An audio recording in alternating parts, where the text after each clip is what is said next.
of the symposia of the Islamic movements in politics and governance. And this is the third session in which we are reviewing the experience of the Muslim Brotherhood in Egypt. In the past 2 days, we had three sessions talking about different topics, including the vision or the theoretical vision of the Muslim Brotherhood about the Islamic State and the Egypt. Yesterday, we talked about some learned lessons and the policies and performance in the first session. Today, on the fourth session, we are talking about the policies and performance. In this session, we have three speakers.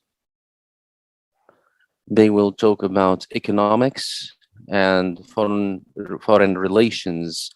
In the first lecture, Mr. Abdul Hafid Al-Sawi will speak about the Muslim Brotherhood and economics, philosophy, programs, and performance. Then this next speaker will be Mr. Khalid Fuad with a lecture entitled How the Muslim Brotherhood Run Their Foreign Relations. And then it will be followed by Dr. Isam Abdel Shafi, who will speak about how the Muslim Brotherhood run their regional and international relations. Afterwards, there will be two comments by Dr. Ahmad Dhikrallah and Mr. Ahmad Maulana. Mr. Abdul Hafid Al-Sawi got his bachelor degree in economics in 87 and an MA from the Arab Center for Research. He is a researcher in economics and he is the head of Al-Masar Center for Islamic Studies. He has a number of studies, research, and books and papers, including, for example, the balance sheet of post-revolution, supporting the poverty and developmental vision of the zakat and economics from the Arab Center for Human Publications, and he has more than 30 papers that were presented in scientific and academic symposia, and he is a well-established economic writer. Mr. Khalid Fuad is a doctorate researcher in political sciences and in the international relations and energy. He was the head of the Department of Studies and Research in the Egypt Center for Studies in between 2015 and 2019. He has 20 years experience of exploration with oil companies in the MENA region. He issued a number of studies in the, for example, the AUKUS alliance, a new era of the relations between China and the United States, and the delineating the marine borders between Egypt and its neighbors, and a number of studies that were published in the Egypt Center for Studies and Al Jazeera Center for Studies. The third speaker is Dr. Isam Abdel Shafi. He is the director of the Egyptian Center for Political Studies and Research, and the center is one of our partners in this center, in addition to the Center of Islamic Studies in Hamad bin Khalifa University in Qatar. We lost the speaker.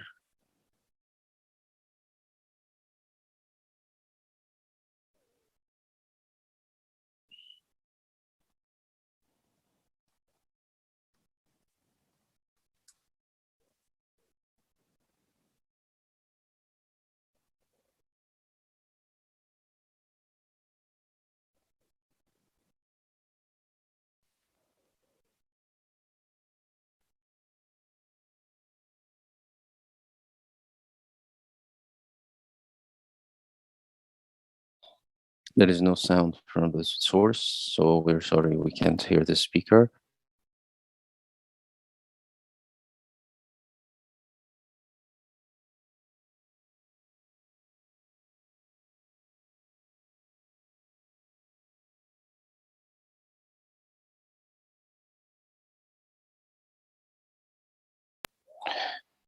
Do you hear me now? Yes, but it's been off for 2 minutes. Did you hear your introduction? No, it was missing. Okay, there we're going to repeat that. No problem, we can start. No, because we want everybody to hear the introduction. So, Dr. Isam Abdel Shafi, he is a political science lecturer, and he is the head of the Egyptian Institute for Studies and the academic for international relations, and it is the center is one of our partners in addition to the Center of Islamic Studies of Hamad bin Khalifa University in Qatar. As I said, Dr. Isam has a number of studies and books, especially in the U.S. politics, as well as a long history as an academic lecturer in a number of universities, including here in Turkey and in Cairo. And he has also worked with some centers in Doha, Qatar, and in other areas. The commentators will be two. Dr. Ahmad Dhikrallah, he is an fellow uh, professor, and he is working with the Center of Studies in Istanbul. He was an assistant professor in Cairo University. He has two master's degrees in economics, also from Al Azhar University, and he had a book on the economic sector in Egypt. He has a law degree from Ain Shams University, and a number of books were published, authored by him, including an introduction to Islamic economics. In his research, he focuses on the MENA region, and in addition to the Islamic perspective of economics. And he has research paper that was presented to the OIC about activating the economic cooperation in the OIC. The second commentator is Mr. Ahmad Maulana. He is a master's researcher with the in the International Relations Center of Sabah Zaim. He focuses on the Arab region. One of the studies that was published by our center, which is the future of the United Arab Emirates power and military force. It was published last year, and the weaponization race in the Gulf states, the Wagner security company, and the Egyptian army, as well as other books and translated researches or researches. Every researcher will have 25 minutes. We will start with Dr. Assawi, and then we will listen to the commentators.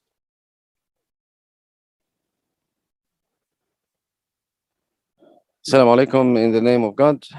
Thank you, Dr. Sami, for this kind invitation, and I would like also to thank SIGA for this invitation to answer the question that was directed to me, which was about the economic identity of the Muslim Brotherhood, whether it is capitalist, communist, or something else.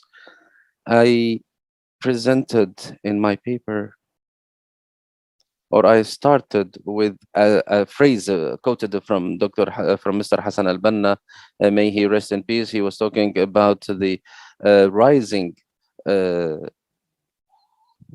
forces in history, that it is on a certain purpose and a goal that they seek and follow. So he focused on these issues, and he touched upon a lot of the demands of life in modern life in Egypt, as well as in the Arab world. And he said that the role of this elite that takes the responsibility of launching such projects is to work on these issues, and the coming generations should follow to maintain this project, or they would retreat while others will fulfill that purpose. And this quotation is taken from the letter that he wrote, "Are we practical people or not?"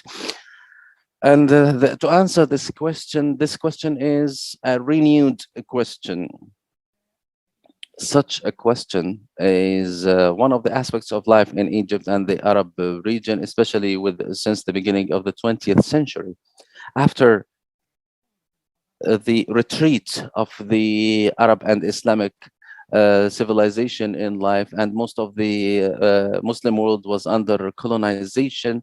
The question of shall we abandon the Islamic civilization and should we follow the Western civilization that is controlling the world? Should we follow the communist or capitalist model or paradigm in the economic life? This question was repeated in the light and the experience of the Muslim Brotherhood, because in the Egyptian community, whether because before the revolution of 1952 or in some other area periods in the mid 70s or the revolution of 2011 or the post revolution and the military coup in June or July 2013. The reason behind this question are two reasons. The first one is that those who are undertaking the public affairs, they are supposed to provide their perspectives, so they should answer a very important question about economics. The second reason is that the confusion that was made by the competitors of the Muslim Brotherhood about their programs and about their projects. Of course, this has been repeated several times, especially by those who are affiliated with the leftist uh, current.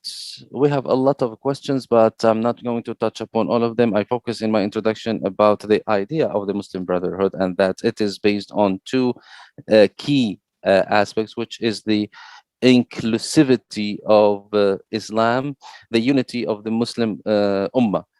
When we talk about the comprehensiveness or the inclusivity of Islam, here we see the perspective of the Muslim Brotherhood about economics and its impact in life, and the philosophy of that. The economy with the in the thought of the Muslim Brotherhood is not like other groups that it identifies the performance or the behavior of people. The Muslim Brotherhood, in their perspective, are linked with the Islamic terms of reference and the perspective of man to life and the creator, because so God the Almighty, who is the creator of this life and the giver of life, so this comes under the controls of the Islamic Sharia, and with all the issues that are related with the economics in general in Egypt and in other countries, and the relation of man with God and following the Islamic Sharia. And as we can see that in the literature of the Muslim Brotherhood, which is based on the comprehensiveness of time and space and the groups and the individuals. And Mr. Al-Banna had said something that I mentioned in the beginning of the paper on page 4, which is related to the issue of comprehensiveness. And allow me to read it quickly. When he mentioned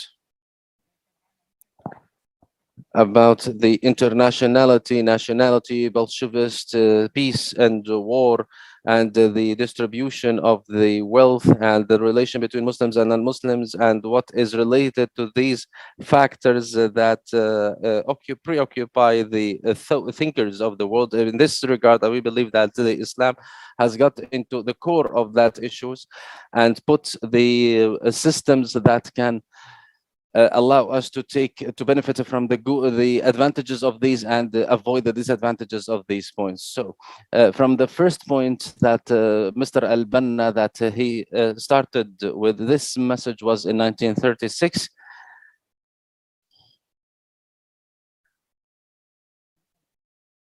To answer the question, I divided the paper to different sections. The first section included the introduction. The second section talked about the economic philosophy of the Muslim Brotherhood. The third section included the programs that were provided by the Muslim Brotherhood in their life, in the political life in the 80s, or the second resurrection of the group. And then I talked about the performance of the Muslim Brotherhood in the economic aspect of life, and I divided that into three periods. The first period was before the revolution of 1952 until mid 1954s. The second period from mid 70s to 2004, and then the last the next session, the revolution of 2011 until the coup, and then the post-coup period. Then the next section, I talked about the purpose of the research, the time and geographical scope of the research, and the methodology. The problem of the research is answering the question that I mentioned, and the methodology that I followed is based on combining the descriptive and analytical approaches, especially that we are depending on, or I'm relying on the literature of the founder, may he rest in peace, Hassan al-Banna, and they are answers that are provided by a lot of the supporters and affiliates of the Muslim Brotherhood to answer the challenges of the competitors. And then I talked about the performance of the Muslim Brotherhood in Egypt. So the first section of the paper that is related to the economic philosophy. The economic philosophy, some people call it the economic school of thought. Both terms are used to express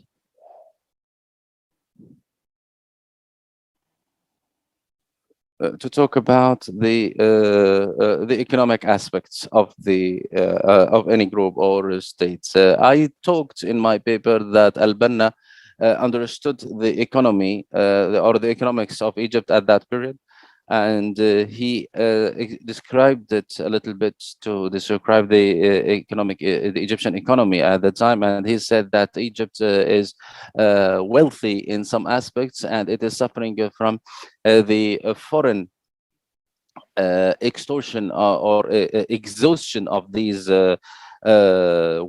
this wealth, although it is not under occupation anymore, but these companies are exploiting these wealth through foreign companies, where Egypt sometimes are taking only 40% of that, in addition to the dire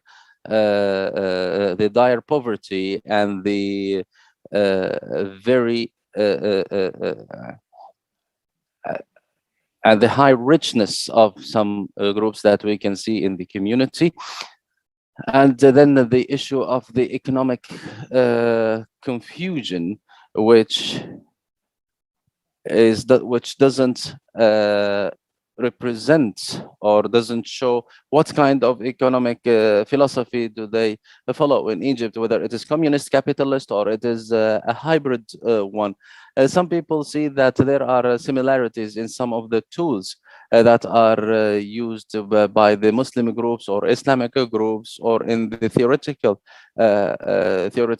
understanding of the people when it comes to the freedom of investment or freedom of work or the individual ownership. So for them, it seems that the Muslims are talking about capitalism under a Muslim umbrella, and that's not correct, because Islam is an independent approach, and its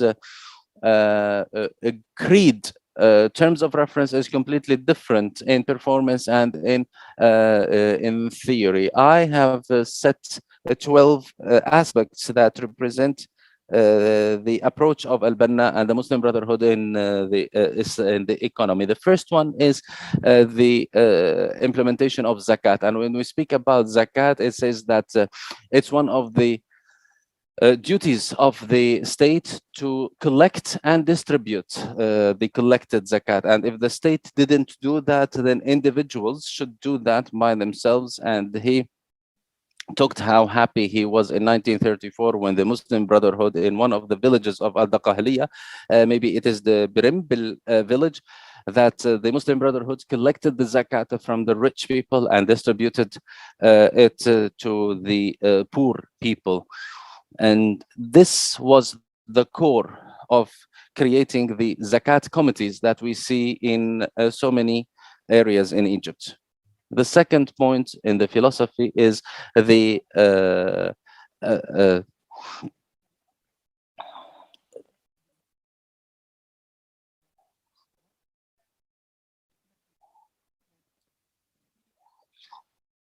talking about the usury and how forbidden it is, and that we should not we should not deal with it. And the experience of the Muslim Brotherhood here was very good. This third factor is the importance of work. And when we speak about work, it is one of the important production tools or inputs. And the Marxism think or talk about the inputs of a production is as one aspect, which is the work, and they give it all the importance, and they say that the capital is just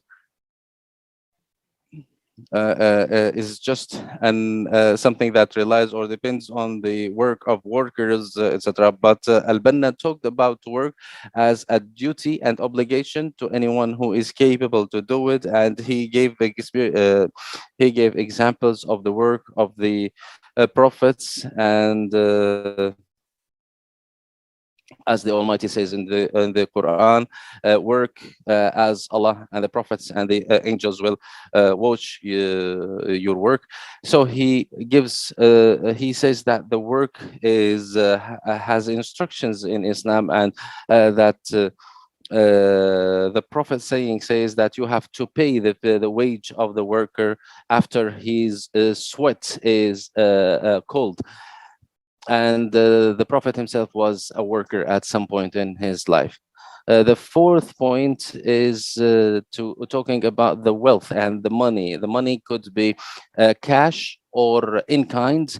And when we speak about the economic studies, we talk about the social capital, the financial capital, and the non-material capital. All of these material or all of these capitals are used, and Al-Banna considered the capital as one of the important pillars of the economic philosophy.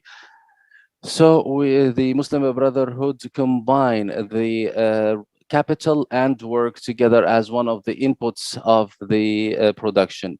One important point here, which raises a lot of controversy, which is the ownership. Al-Banna, as we see in the literature of the purely Islamic literature, it prevented the private ownership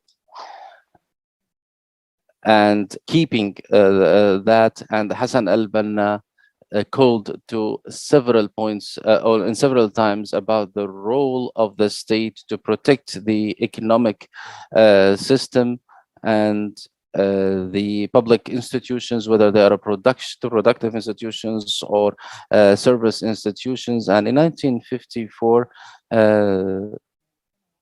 there was a candidate to travel to the UK for a scholarship in 1954 because he was the first in his university, but he was arrested in this crisis that was known as funding or the families of the detained.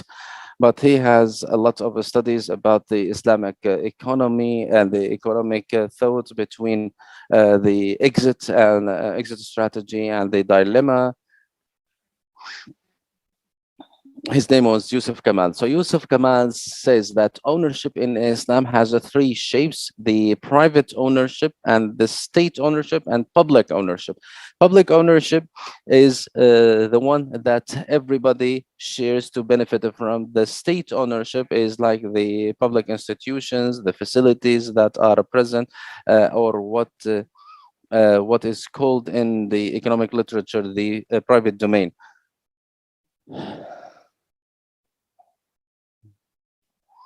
Al-Banna's economic philosophy is based on the economic activity, and here we have a determinant that is derived from the general purposes of the Islamic Sharia and what our jurisprudence people talked about the duties the sufficing duties and the public duties, that if we have if we don't have enough people doing a certain activity, then the state should do that in order not to monopolize a certain sector by the private sector, or to make activities that will control the state in if we don't have enough people doing that. Then Al-Banna spoke about linking the Egyptian pound on the golden foundation.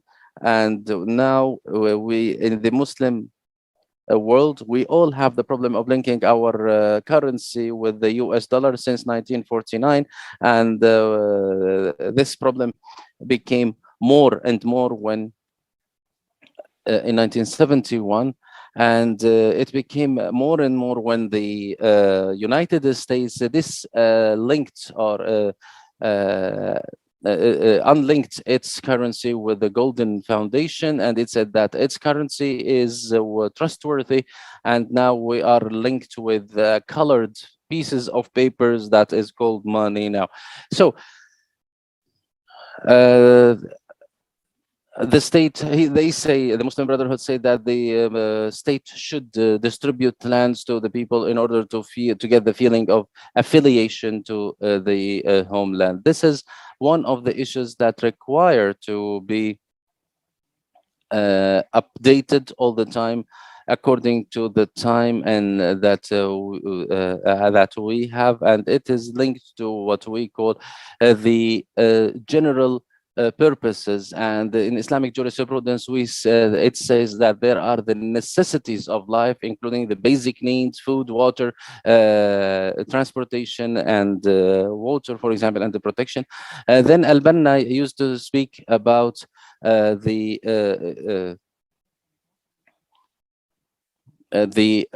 craftsmen,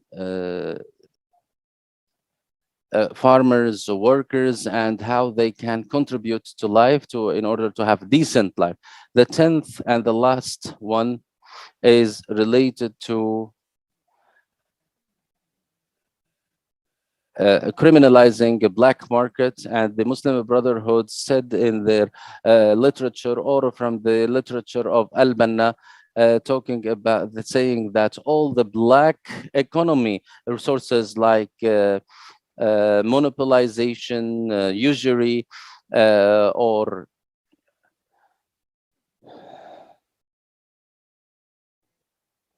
gambling, all of these issues should be prevented. Al-Banna, before that, in 1936,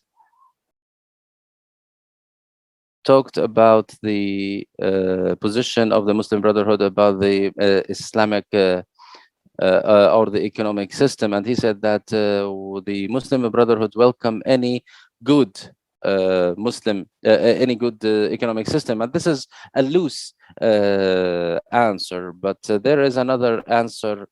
I mention it on the page 13 of my paper, and if you allow me to read it, because it is an important one and it will give us a way to talk about the economic philosophy of the Muslim Brotherhood.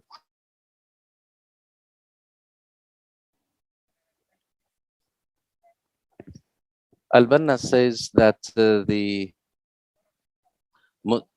Egypt is getting confused between the different school of thoughts: communism, Marxism, capitalism. And the good thing, and here we should have a lot of comments on the following sentence: the best good is that Egypt can be disavowed of all of these colors and to create its economic life according to the Islamic system and its necessities and purposes, and depend on that. By doing that, we will be protected from all of the disadvantages of these schools and all of the bad attachments with these things, and we will get to the economic system from the shortest roads. So the Muslim Brotherhood's identity is not communist or capitalist, but it is rather coming from the terms of reference, which is the Islamic approach or the methodology.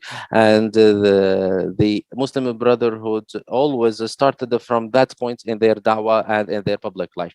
The second section talked about the programs or the economic programs in the life of the Muslim Brotherhood. And I divided them into two groups. The first one, the electoral programs, and I talked about the elections of 2005 and 2010 and the programs that were written and that are available on And Wiki I Ikhwan. referred to the programs that were outlined on Wiki Ikhwan, that you can see them, look them up online. And I didn't want to go into their details, but I said that those electoral programs were similar in terms of structure, and they focused on the Muslim Brotherhood's focus on comprehensive integrated development, and also the proposal of economic reforms in terms of comprehensive integrated development. So those programs referred to this comprehensive development, its strategies and its policies, and you can find it online. And it also talked about human development, particularly in terms of education and health, as well as agricultural, commerce, and industrial developments. But in the program of 2010, what stood out was that there were three points of focus that were priorities for citizens at the time: social justice, privatization, and corruption. And in that, there I found a lot of suspicion around the position of the Muslim Brotherhood towards privatization. But if you refer to that document in 2010, you would find a conclusive position against privatization and monopoly, particularly in food industries and weapons, and that this privatization should take different forms in which we preserve the resources of the state instead of giving them up to foreigners, for example. And also the issue of countering corruption caught their attention, and they exerted efforts in the parliament in that context. And in their partisan programs, I have the program of 2007 and 2011. In 2007, they talked about development and economic reform and economic policies. And in 2011, the Party of Justice and Freedom was had a program that's very much similar to the earlier one. But in 2011, there was a clear title that answers the questions of even the members of the Muslim Brotherhood who were a bit confused in their ideas when they said that they didn't have an economic vision. And it's unfortunate when that I was the head of the economic committee in the Freedom and Justice party. One of our own members said we don't have an economic vision, and I asked him, have you taken a look at our program? And he said no. And the same applies to many of the young men members of the Muslim Brotherhood, particularly those who are only starting their research. They start with the assumption that there is nothing. But we know that if we don't know, it doesn't mean that what I don't know doesn't exist. When I don't know, then I should look up the information instead of talking about generalizations in order not to get at the wrong conclusions. So I am very surprised with this tone used by many of the researchers when they talk about policies, as though the idea of policies was only born now here in Istanbul, only very recently. Actually, there is a rich experience, a long outstanding experience in the Muslim Brotherhood.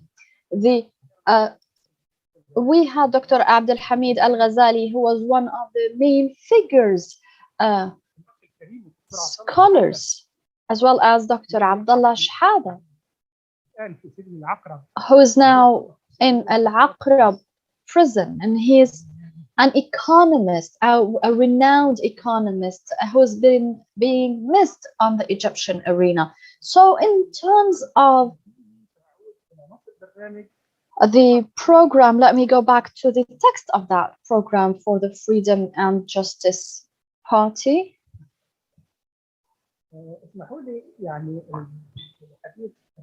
Allow me to tell you a bit more about the vision. I don't want to talk about myself, but one of the experiences I contributed with was the remapping and replanning of the urban areas, which was supervised by the Urban Development Directorate, and I was one of the people involved in setting up vision at the city level.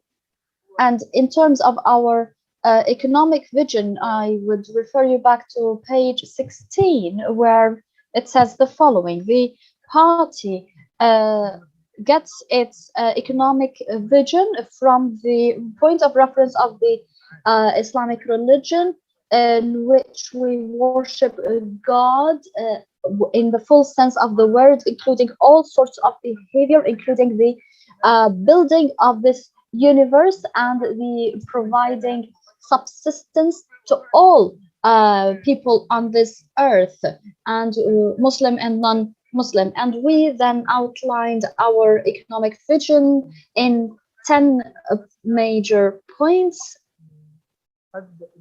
But being conscious of time, now I'm going to refer you just to the text, so you refer to it yourself. The program of the Freedom and Justice Party, it was published on the internet as well.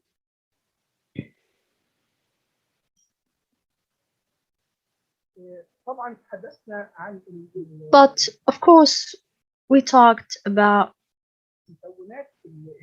the components and the foundations of the economic vision.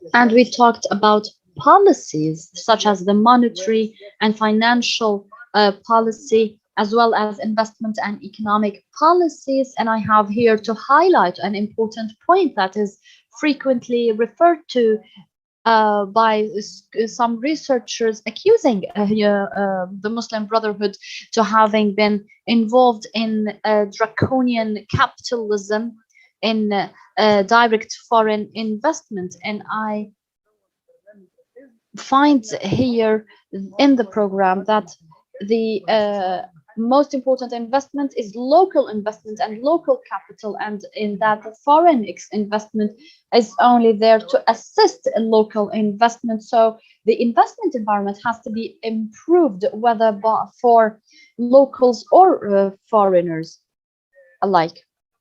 The other part of the paper is related to economic performance, and I have 3 periods here. The first stage was before the revolution of 1952 and until the crisis of 1954, when Abdel Nasser confiscated the companies of the Muslim Brotherhood. And I mentioned 5 instances, 5 examples of firms involved in textile, copper, printing, and other industries, in addition to the idea that Hassan al-Banna always advised with self-employment and free enterprise instead of being public servants. So you find it very common that we have factories and businesses owned by Muslim Brotherhood members in grains, honey, construction, and other industries. But what is remarkable is that those economic sectors were quite diversified. And then between the 70s until 2011, in which the Muslim Brotherhood members were restricted within the legal and economic framework in the state at the time, and also the rearrangement of the Muslim Brotherhood internal affairs. So they started working in the regular formal sector as well as the self-employment. And but in the 80s, we also had the investment of capital, and the Muslim Brotherhood contributed to the management of Al Sharif, a company which stood out in terms of its performance and its relation to its stakeholders, and its also products that were outstanding in terms of plastic and other material. And the state cracked down on it in terms of competition in order to compete with that product. And believe also there we have Mr. Ahmed Adil Kamal, who was the governor of the Islamic Bank for some time, and we had many other figures such as Abdul Sami al-Musri, who was one of the most important bankers in the Bank of Egypt, and he also worked on securing Islamic banking windows, and they started that good sunnah for an outlet for Islamic banking ever since. And also Muslim Brotherhood members contributed in many studies, dissertations, and theses in Islamic economics and finance. In the post-revolution period, I will be brief. This period was rather short, and the transitional period governed by the military council was ambiguous. The Muslim Brotherhood continued with the same policies, that the funds were owned by the individuals and not by the whole organization, but the Muslim Brotherhood members contributed and took their share of power at the time. And in this case, I talk about, in my paper, about the interest of the president in the economic aspect, and the aspects included the promotion of industry and interest in the development of education and subsidies, and also in improving Islamic banking, improving external economic relations, and our membership in many economic international institutions. And we worked on the idea of loans, that if I go into negotiations with international financing institutions, I do not necessarily get a loan. This experience faced many challenges, including the complementary constitutional declarations, which took away the powers of the president in terms of the budget and the plan, etc., which was regained by President Morsi. May he rest in peace. And also, of course, the heavy legacy of the economic problems from the time of Mubarak, and also the monopoly of the military institution and its infiltration into economic sector, and the absence of the media, an independent media that reflects the successes, the few successes in the economic sector, and also the failure of the banking system in managing the public debt. The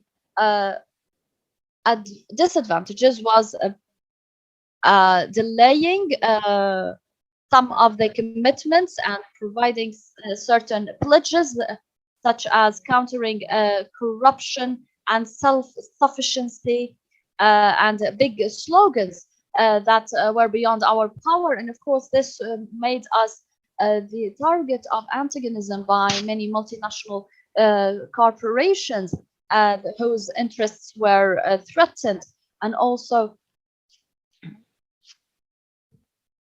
the fluctuation or reluctance in some economic decisions, and the complaints by some businessmen for their exclusion from the economic agenda, and the lack of harmony between the Hisham Qandil government and the party at the beginning, but then they reached to better relations and harmony in the second part. The advantages, on the other hand, was to start adopting the self-dependent development model, which was both an advantage and a disadvantage. Dr. Mursi was also keen on making the marginalized group find themselves involved, such as farmers, workers, and mothers, and also the reassuring the private sector and trying to challenge the monopoly of security agencies over the business sector. And also the Shura Council took many advantages and decisions in terms of good management and rationalization of the budget, and issued a number of legislations that were to the benefit of the Egyptian economy. But because I'm running out of time, I'm not going to go into those details. Allow me to apologize for a mistake that occurs in this paper, and it's still under editing, and I'm going to modify it, which is when I refer to the improvement in macroeconomic indicators in the year of the presidency of Mohammed Mursi. There was an increase in general GDP, and also the rate of infiltration was 8.7, and it became 6.1. The general exports went up. Expenditure from 470 to 588, and also the trade balance deficit improved, or so this is something that is very outstanding. For the first time, the trade balance deficit decreased because we had more exports and less imports, and also the deficit in goods was also on the decline. So due to those things, we had some disadvantages, issues such as an increase in internal debt and external debt, and an increase in the public budget. But this, given the social welfare that was offered, it was acceptable, I believe. So to conclude, I believe that I hope I have been clear in explaining my answer to the original research question. But I still believe that this question about the economic identity of the Muslim Brotherhood would always persist as long as they are active in public life, and it's the right of anyone to inquire about that economic identity, and it is the commitment of the Muslim Brotherhood to clarify themselves, and they've been clear enough since 1947. May the soul of Hassan al-Banna rest in peace, and may the efforts of the Muslim Brotherhood be acceptable and well rewarded, and may the detained and arrested figures and renowned scholars be released from prisons and detention. I'm sorry to take too long.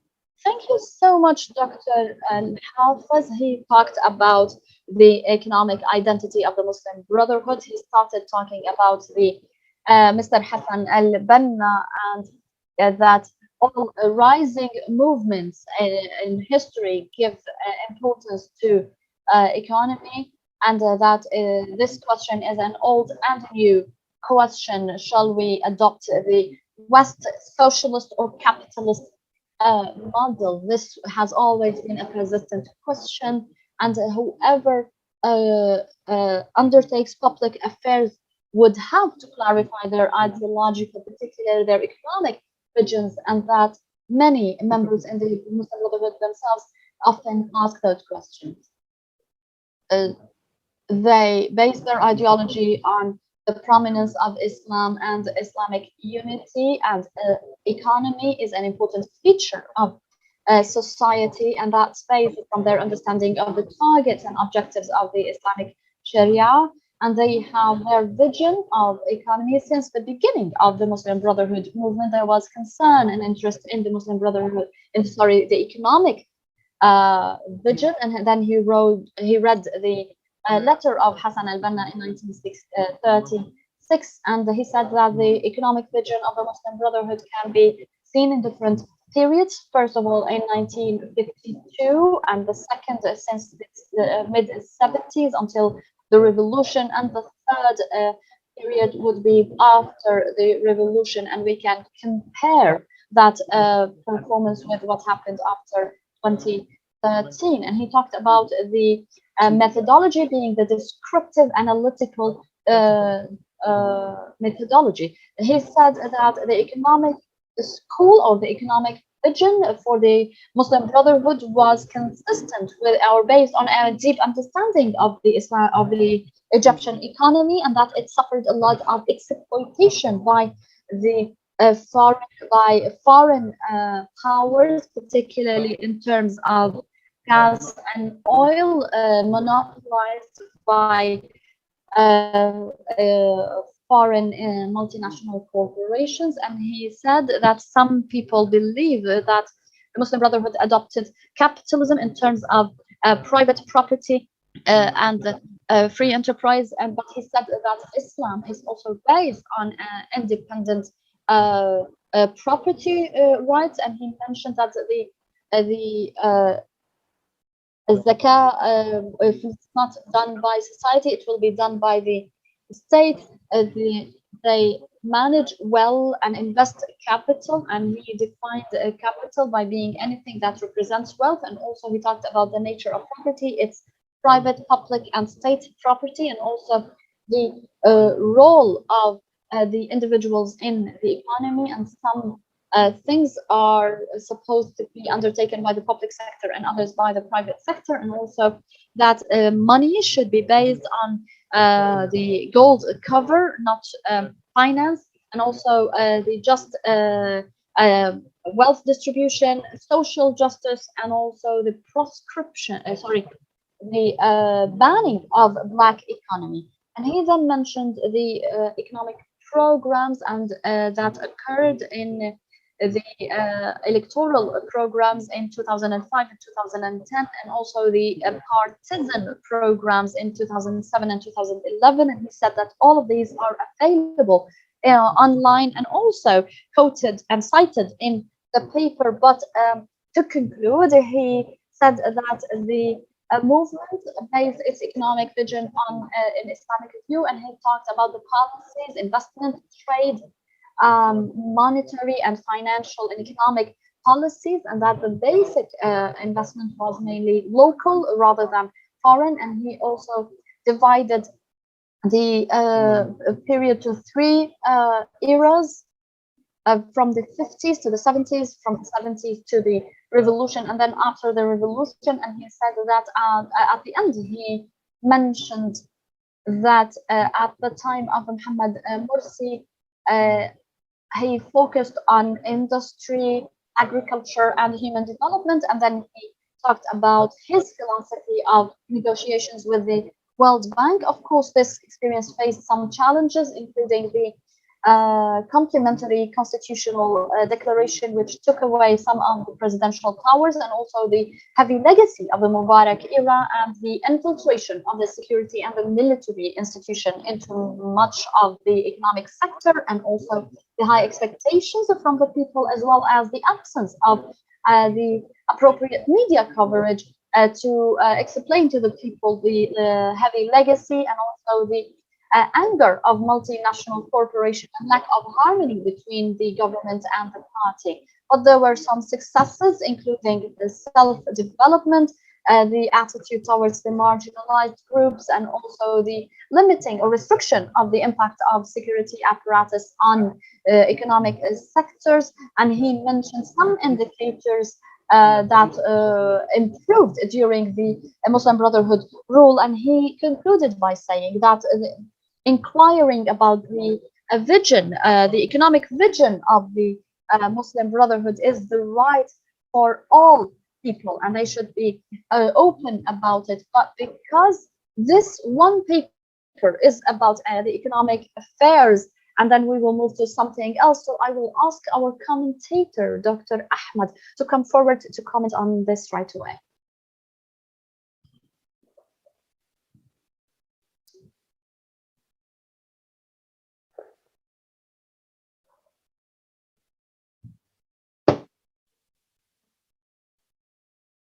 In the name of God, the merciful, the compassionate.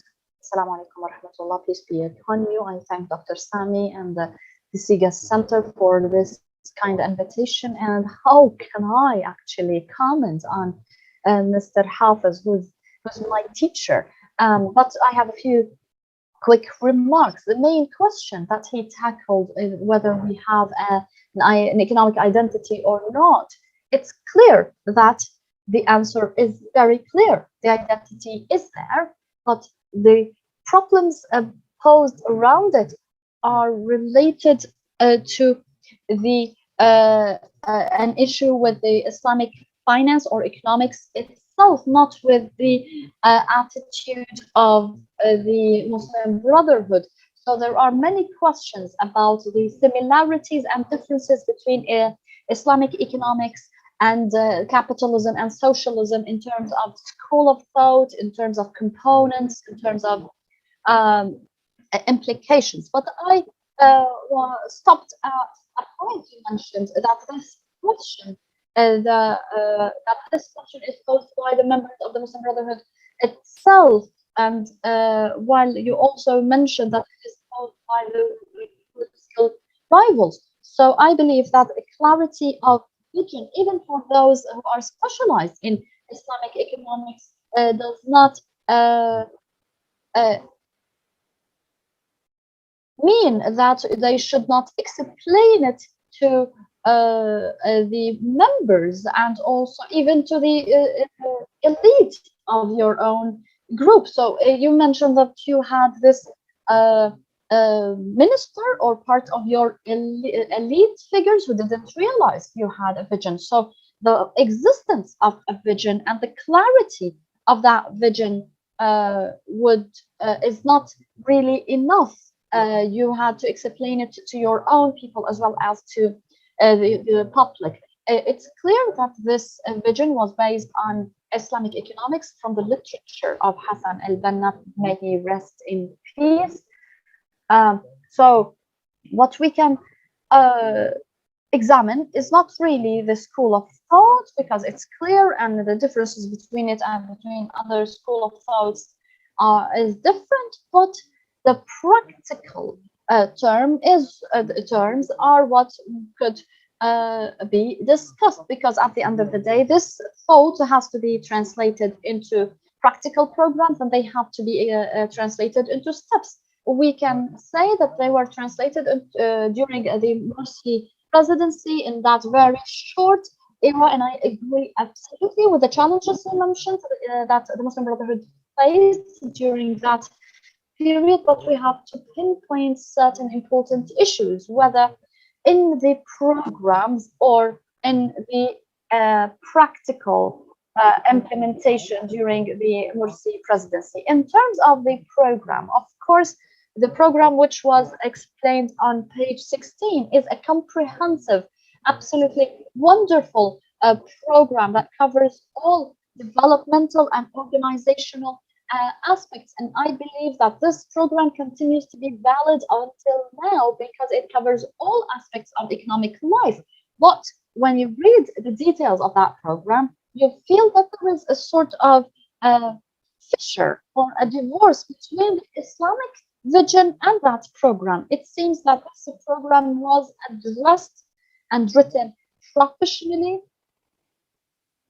on economic basis, whoever drafted it tried to sort of hide or obscure the Islamic character of that program. So, and the most important example of that, as you mentioned, was the example of foreign investment and the position towards it and the role of the state and all of this literature. But the way it was phrased, it was the program, it wasn't that direct and explicit in terms of showing the Islamic character. The only part I find missing is that that one related to the state lands, state-owned land, and because this is one of the most important differences, for example, between Egyptian economy and any other economy, and the economy here in Turkey, for example.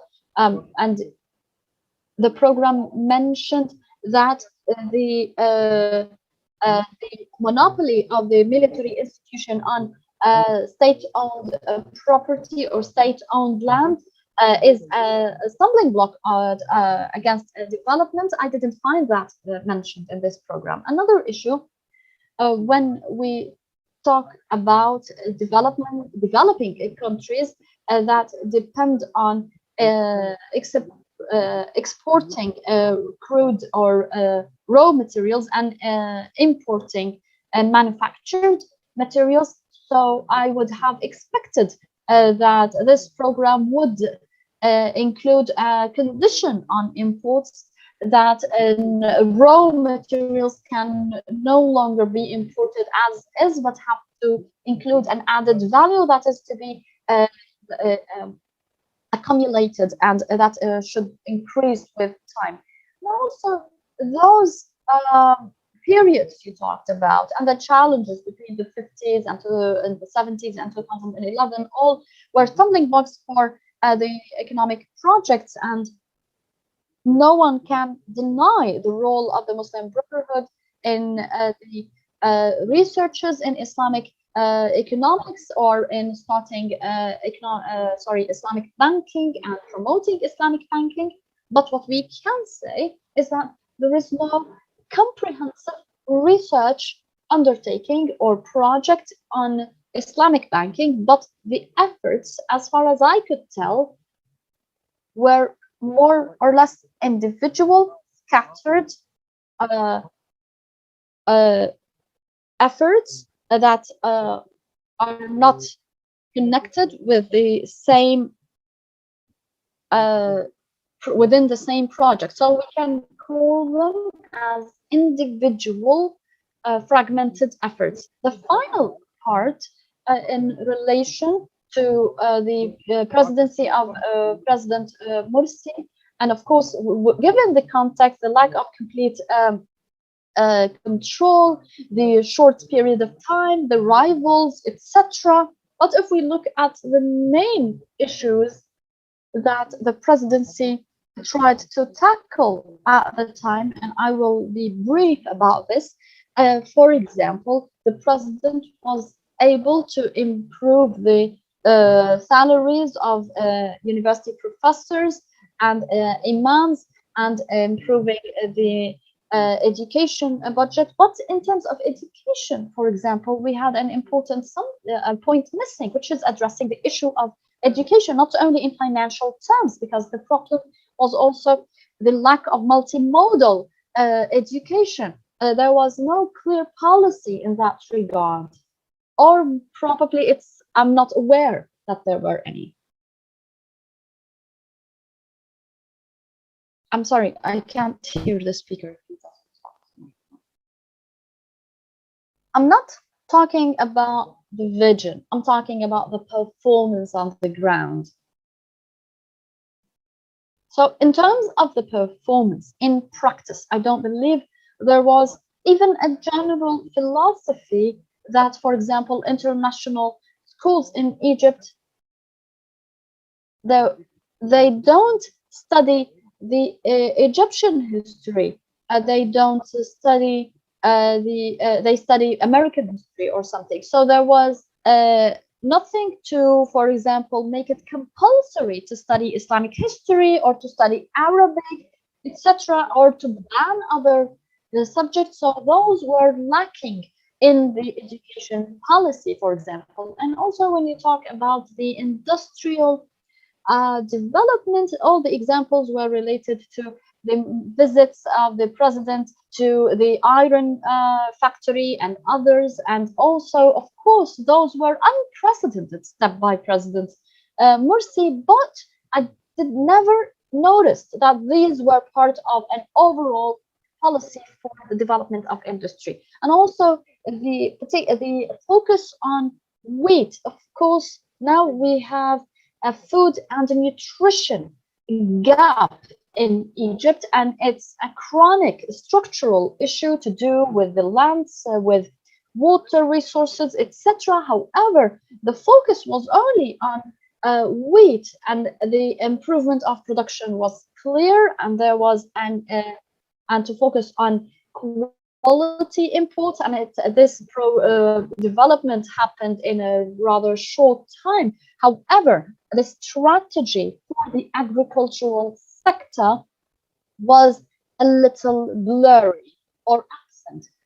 If we also to move towards the Orient or to the East in terms of diversification of economic relations, in terms of exports, imports, etc. This was very important, but also the issue of exchange of expertise was very important. So the visits to Korea and the BRICS countries was very important, but I also did not notice that this was within a general strategy, or that was done within a clear vision.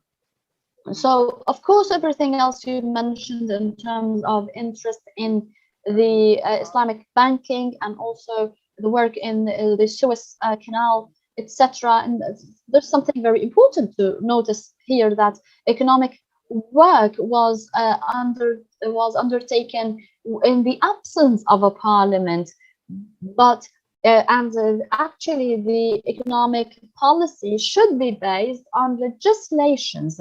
So this lack of legislation to be implemented was so my understanding is that there wasn't an economic plan for the parliament that was dissolved anyway.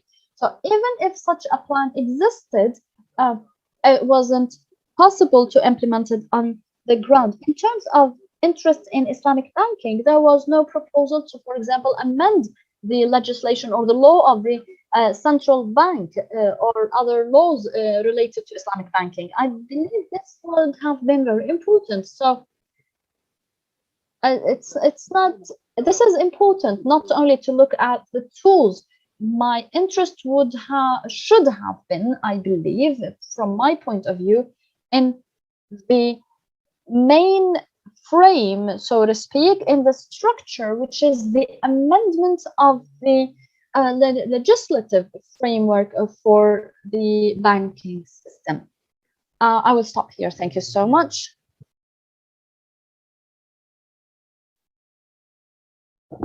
Thank you very much, Dr. He You mentioned mentioned a many lot of important points that issues. we need that are very important, and now we will have Now we Mr. will. Khalid Fuad, and he will speak in his paper about how the Muslim Brotherhood ran their international or foreign relations, foreign policies.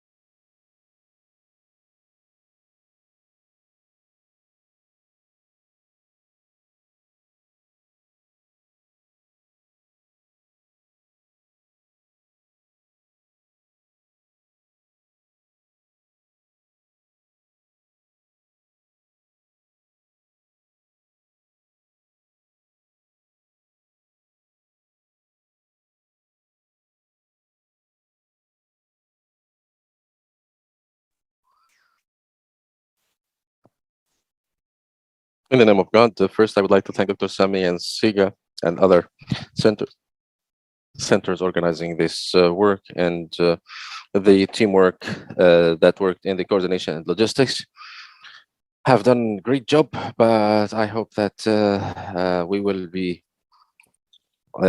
committed to the time that was provided to me. I'm allocated 25 minutes, right? Okay, I will try to cover everything in that time, speaking on the same topic, which is long a little bit.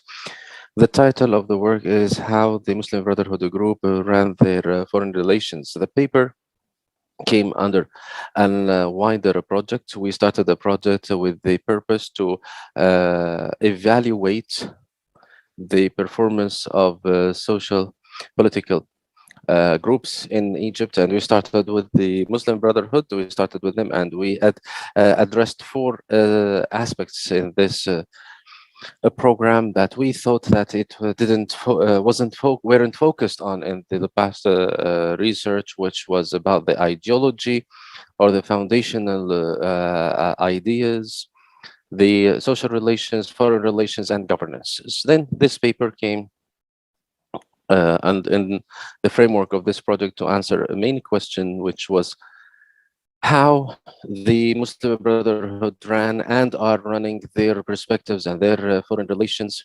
with the foreign powers. The main purpose or the main idea of the paper is about or is around one point, which are the perceptions and the performance, then the difference between them. So the evaluation was trying to match the perceptions of the Muslim Brotherhood on foreign relations and their performance in reality. This evaluation will look into different periods because the history of the Muslim Brotherhood is from the 1920s until today. So we're talking about a century. So the relations, we cannot evaluate all the relations if we don't divide them into uh, certain periods that are characterized with certain or common characteristics. So this is the main idea, which is to match the perceptions and the performance on the ground. The main purpose of the research or the paper was not about the Muslim Brotherhood alone. The objective of the project, all in all, is to promote the culture of reviewing the projects of the political groups, and this project will continue with this project and not only suffice with the Muslim Brotherhood and to talk about other parties and other political players in Egypt. So this is the main objective of this paper, which is to come out with recommendations or a roadmap how to attract foreign powers to any current or any movement that is looking for political change in Egypt. So the recommendations at the end of the paper is not only for the Muslim Brotherhood, it's for all groups that are willing to see political change, how to build the foreign effectiveness or the foreign relations effectiveness, and how to have good foreign communications and relationships for the Egyptian opposition at the current time. Two main questions guide this paper, or which can form the theoretical framework. It was not only important to speak about this theoretical framework because this is a research paper, but it was very important because these two questions will facilitate for us to get or to get into an objective evaluation, because sometimes the definitions facilitate and allow us to get into an objective definition. So these two main questions in the theoretical framework is what is the definition of the Muslim Brotherhoods? I will try to move quickly around these points because it is a large study, as I mentioned, but under this question, so many questions talked about, but we started to follow certain standards, and we come up with a definition that the Muslim Brotherhood is a social, political, uh, popular movement, and whether it is a current an organization or a political party or or a brotherhood.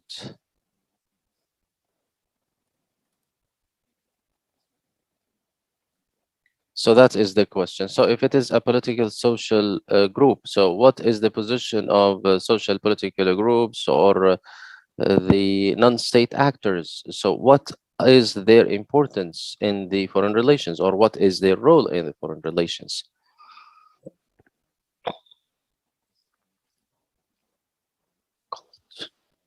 And there are so many points in the constructive and deconstructive schools and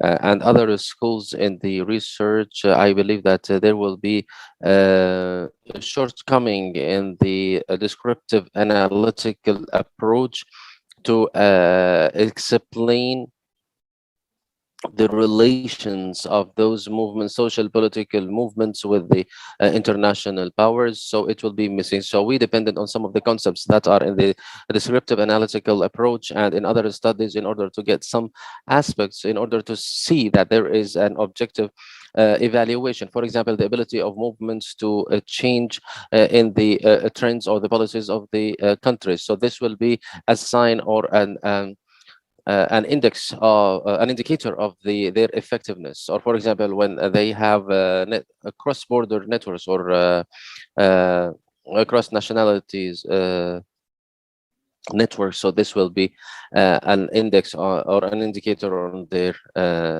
effectiveness.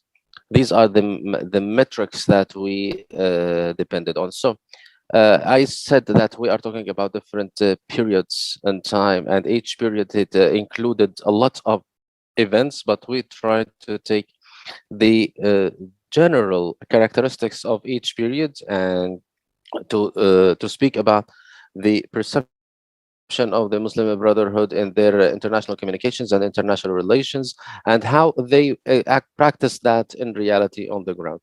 We will start with the first period, which is from 1930 to 1970. And this period by itself is broken down into two periods, and each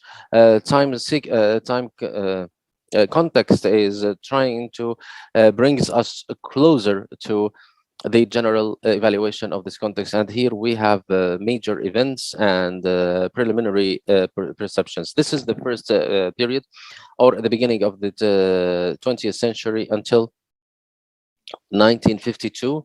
This period was full of events, not only on the Muslim brotherhoods and their perceptions, but I believe the impact of that period was on the political structure and the social structure that whose impacts are still visible until today. In this period, there were two main issues that the Muslim Brotherhood and all the political players acted with, which is the national issue and the liberation from occupation, and the Palestinian cause and fighting against the Zionist movement, and the impact of that on the perceptions.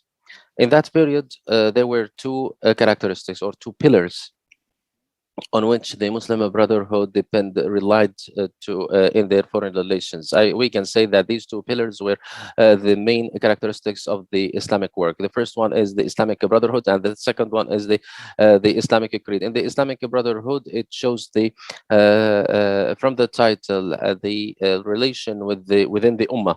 And we can see that that terminology, the Islamic homeland, which goes beyond the nation state borders, and which speaks about the cooperation and integration and solidarity amongst the Muslim countries.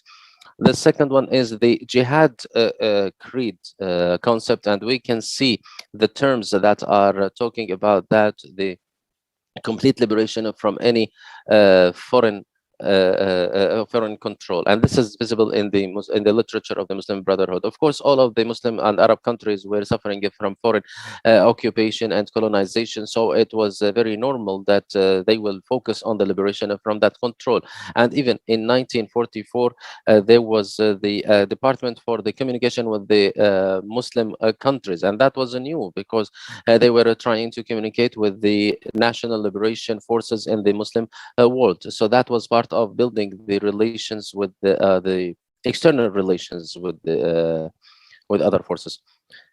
So from 1993 to 46, I believe that that was the peak of the international and regional communication with the Muslim Brotherhood, not only in this period but in the history of the history of the Muslim Brotherhood, and from 1936 to 1949. Because the revolution in Egypt in 1936 to 1939, the impact was not only on the Muslim Brotherhood, but on all of the political groups inside and outside Egypt, because the revolution of 1936 uh, b- uh, was the foundations of the centrality of the Palestinian cause in all of the mentality of of any group or any movement. So regardless of the ideology of any group, they cannot go beyond this core cause at that time. So the Muslim Brotherhood benefited from that, and I believe that the moment of the expansion of the Muslim Brotherhood inside Egypt and outside Egypt and on different groups was based on the revolution of 1936. Not only the revolution in Palestine, but there was also the World War II and all of the context attached to it, and then the establishment of the Israeli state, then the war of 1948. So here, there is a very important point, that the amount of the international or the external communication of the Muslim Brotherhood is surprising. This is a descriptive, not quantitative study, but I think that we can make a quantitative research about the amount of messages, letters to foreign ministers, presidents in the region or on the international level. It is really surprising. It seems that, of course, the context is understood, but at the time, the telegrams and the letters was very common, but the amount was very big. It seemed that the Muslim Brotherhood at the time understood the importance of communication with the others or with the foreign powers, especially with the description that comes with them, that the international system at the end of the day are biased. However, or taking that into consideration, they they use that, and they use that understanding and they communicated. For example, there was a telegram to from Hassan al-Banna to George Marshall, the U.S. foreign minister, and there was also another telegram to the UN Secretary General, and there is also a message to Mr. Hassan Azam. He was the head of the Arab League at the time. After World War II, there was also a clarity in the understanding of the Muslim Brotherhood, of the understanding the world order that was being formed. I don't want to spend a lot of time on this point. We will see also how there is a new world order where we have a new force or two polars in the United States and the Soviet Union, and the new forces that start to appear in the world, whether the United Nations or the Security Council. The last thing, or this period ends within 60s, and here there was an internal problem after the assassination of al-Banna, then the crisis with Jamal Abdel Nasser, and then the persecution that happened under Jamal Abdel Nasser, where the leaders of the Muslim Brotherhood started to go to Europe, the United States, and the Gulf states, and the Muslim Brotherhood started to diminish or to vanish as an organization, and the figures started to appear in other places like the United States or other countries and started to appear. Quick evaluation of this period with each context. Of course, we start to talk about it, and then we make give examples and we make evaluation. As I said, the first periods of the Muslim Brotherhood, there was international communication, a lot of communication, because of the Counter group was very clear in the war of 1948. So the example that I mentioned in the paper that I'm trying to focus on here is that Mahmoud al-Murashi Basha, the Egyptian foreign minister, was talking with King Farouk and saying that if Egypt gets into the war, it will be only a political manifestation in order to absorb the rage of the Egyptian people. So here we can say that one of the evaluations that there was capabilities to change the orientations and the policies of some countries in terms of the getting into the war of the Palestine in 1948. And I believe in general that the in general evaluation, we can say that the Muslim Brotherhood managed to change the policies of some countries. They had initial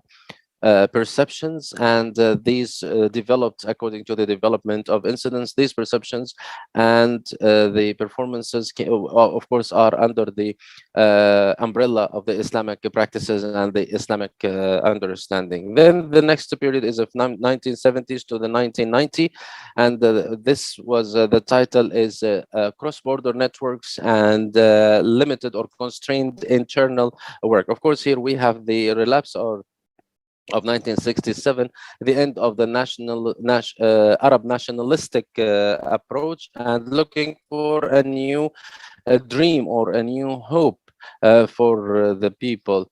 That will brings us hope for victories. So here, the ideology of the Muslim Brotherhood started to be more attractive. This was a factor. Then there was also the challenges in the face of the Sadat, which he gave some freedom to the Muslim Brotherhoods. Then the Iranian Revolution, which showed an example of the winning of an Islamic movement, and that gave also more attractiveness to the Muslim Brotherhood. Then the international revolution by the university students, which also gave space for the students who are affiliated with the Muslim Brotherhood in Europe, for example, to start to be active and to work around the world. Then the movement of the center of weight from Egypt to the Gulf state, especially Saudi Arabia, that of course started after the exploration of oil.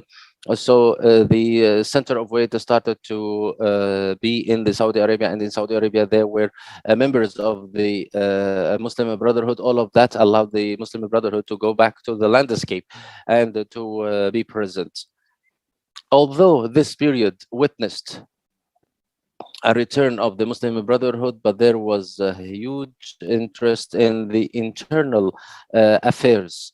They were coming from after a period of being out of the internal Egyptian landscape. But we can't say that there was a clarity in the international relations, but they had more interest in getting back their internal understanding and their internal status amongst the people.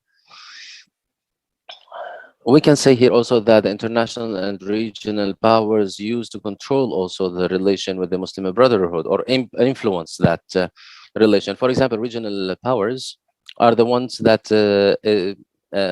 put limits to this relation. For example, they put these relations with the Muslim Brotherhood, like the example of the Afghanistan, the jihad in Afghanistan. So they set their relations, or they set the markers of that relation with the Muslim Brotherhood. So sometimes at that point, for example, there was links with the or lines of thoughts with the Muslim Brotherhood, and also there is the position of the Muslim Brotherhood towards Palestine was one of the obstacles in their relations with the international community. I'm not saying whether this is good or bad.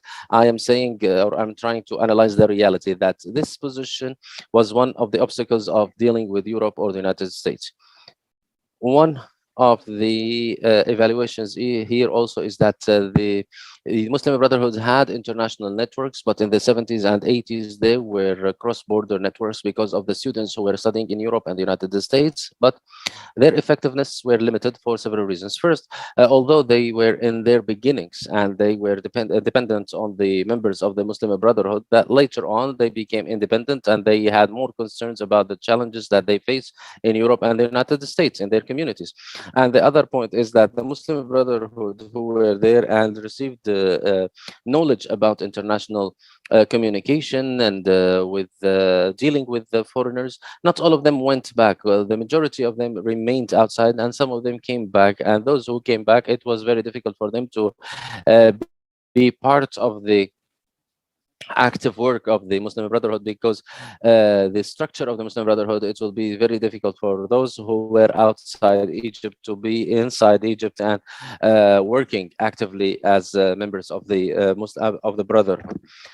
So we can say that it was they were active international networks, but they have a limited role, and the international relations and the relations with the Muslim Brotherhoods were limited at this period, and they were constrained to the reactionary approach, and the regional powers were defining the relation with the Muslim Brotherhood in this point.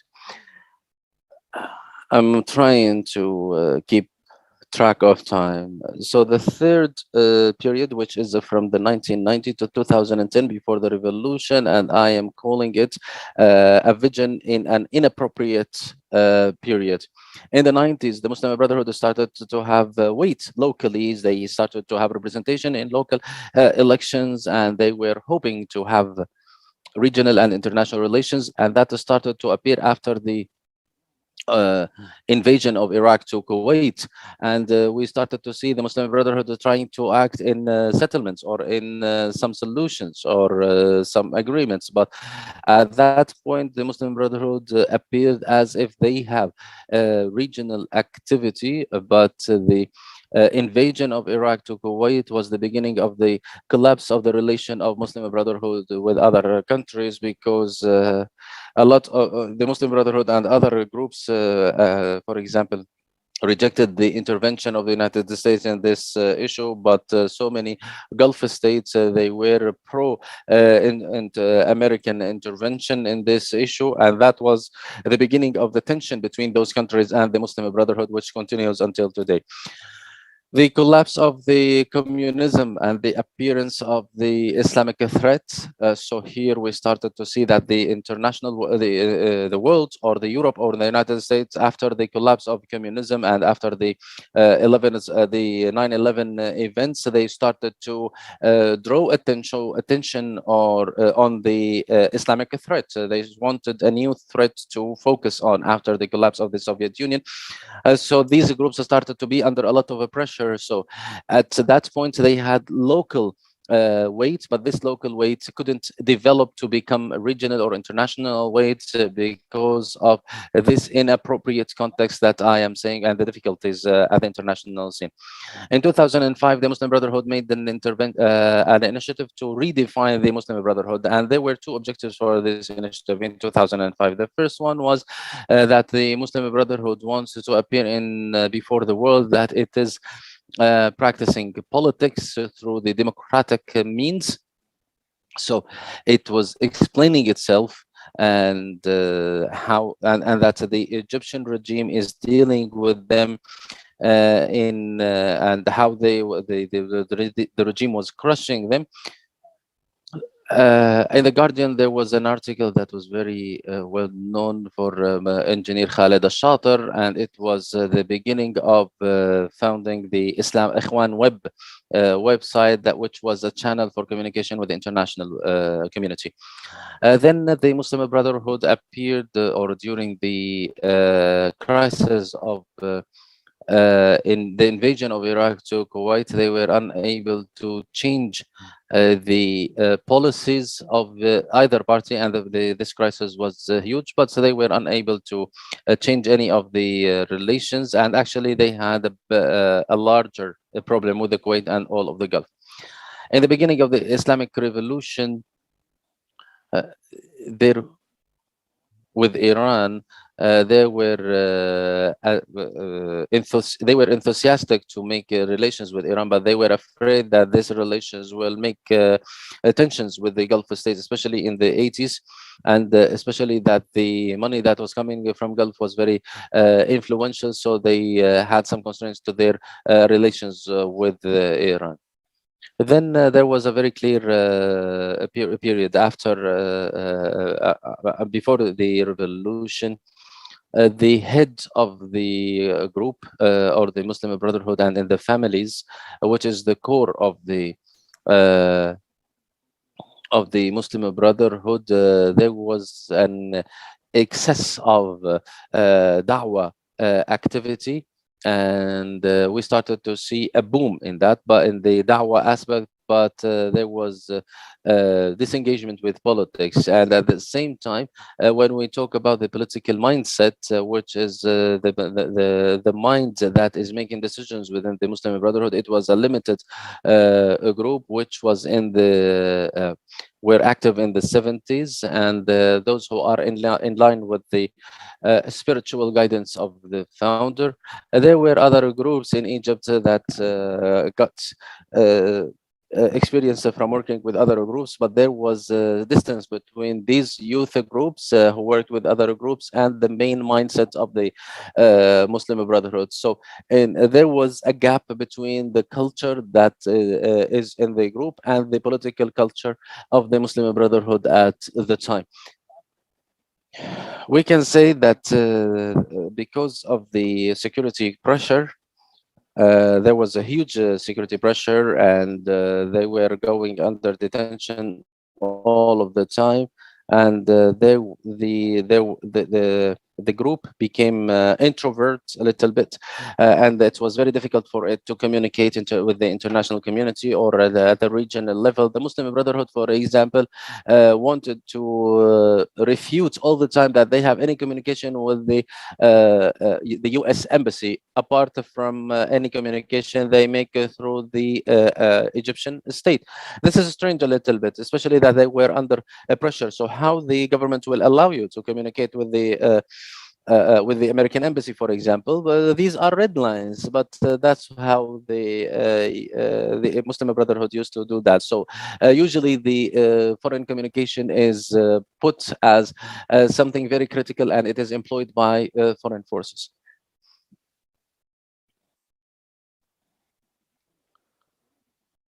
Okay, in the 5 minutes that remain for me, I will try to finish. Now we will start with the period 2011-2013. Of course, it is the exclusive, or not exclusive, extraordinary success. So it was very normal. It was one of the extraordinary success periods and openness, and they were able to develop their relations with the international community. They wanted to build strong relations with Turkey and Qatar as countries that support the revolution, and they wanted to keep stable relations with Saudi Arabia and the United Arab Emirates, despite the low level of or some tensions.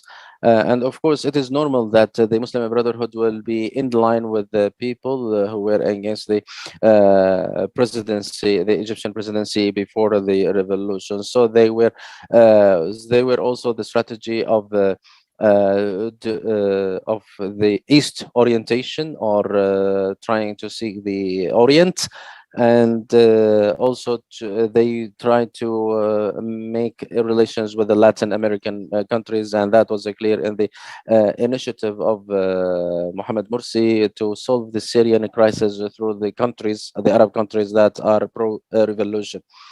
Very quick evaluation, we can say that there was a movement from the work, from individual work to the institutional work, and that was clear in the Foreign Relations Committee. Their work was clear, and it was very distinguished, and they were making very important visits. But because it was a short time, we can't evaluate their work, and they have, of course, limited experience because of the crushing for several decades. So the next period, the or after the coup, if the lack of effectiveness and the very limited relations, this period, of course, it was to remove the international legitimacy on the of the coup and bringing back the legitimacy to mercy. Because of this that was the clear goal. It created a lot of challenges. First of all, the lack of the effective people. Most of the members were detained, and those who were not detained are outside Egypt. So there were internal divisions that made no comprehensiveness of the work or solidarity in the work, and sometimes a lot of the pressure. And at the same time, there was continuous diplomatic work from Saudi Arabia and the United Arab Emirates against the Muslim Brotherhood in the United States and in Europe to legitimize the current regime. Evaluating this period, we can say that they were moving in large circles, but they had no effect. The Muslim Brotherhood started to be present in Europe, the United States, in Turkey, in Arab countries, but there was no effectiveness. They were present there, for example, but they were not dealing with the political systems there. And that is because of the reason of the lack of the internal vision. Because at that point, the main banner for the Muslim Brotherhood was restoring legitimacy. But was there a political vision in order to group about? No. And this is not for the Ikhwan to be blamed. But when we talk about foreign relations, or when they visit, for example, Europe and the United States, the Egyptian issue was not clear. So who was speaking about the Egyptian cause? It wasn't clear, and the political project was not clear that was presented at the time. That's why we can say, to evaluate this area, that they had low effectiveness and no relations. And then the Muslim Brotherhood, because of the accumulation of these crises, they became isolated and in an internal crisis. Final conclusions, 2 last minutes.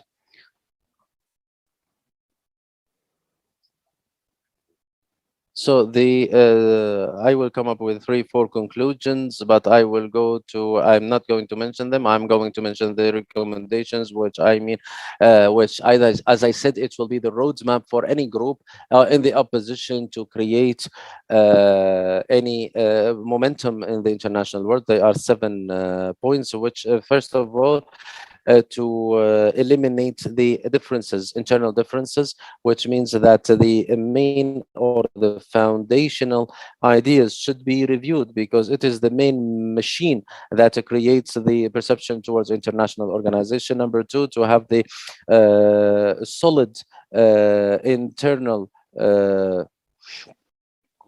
hang in cohesion. And the third one, the institutional work, because if you are in a international context, that is very difficult. You cannot depend on individuals, even if they have a strong relations. We need to depend on institutional work and leaderships. And when I'm talking about leaderships, I'm not talking about individuals. I'm talking about leaders who are able to open channels of communication with the international community and negotiate with others. 4, the position of foreign relations in the political mindset. So it should not be one form of the supportive committees. It should be one of the core points of the political mindset. Number 5, the clarity and consistency of the political discourse, for 2 reasons. Because the first one is for internal body, that the internal members should not have that dichotomy between the discourse that they hear with the others and the discourse they hear for themselves. And that the second reason, that you are building a trust with the other countries who are following your internal discourse. For the 6th point, avoiding the threat of being employed. You have to strike a balance between the common interest with other countries and being used by other countries. And the last point is the continuous improvement and the update, because the foreign relations is dynamic and it has sometimes some swift and very harsh changes. So you need to have a fast review and updates of your policies to put yourself in line with these policies. Thank you very much, and sorry to take so much time.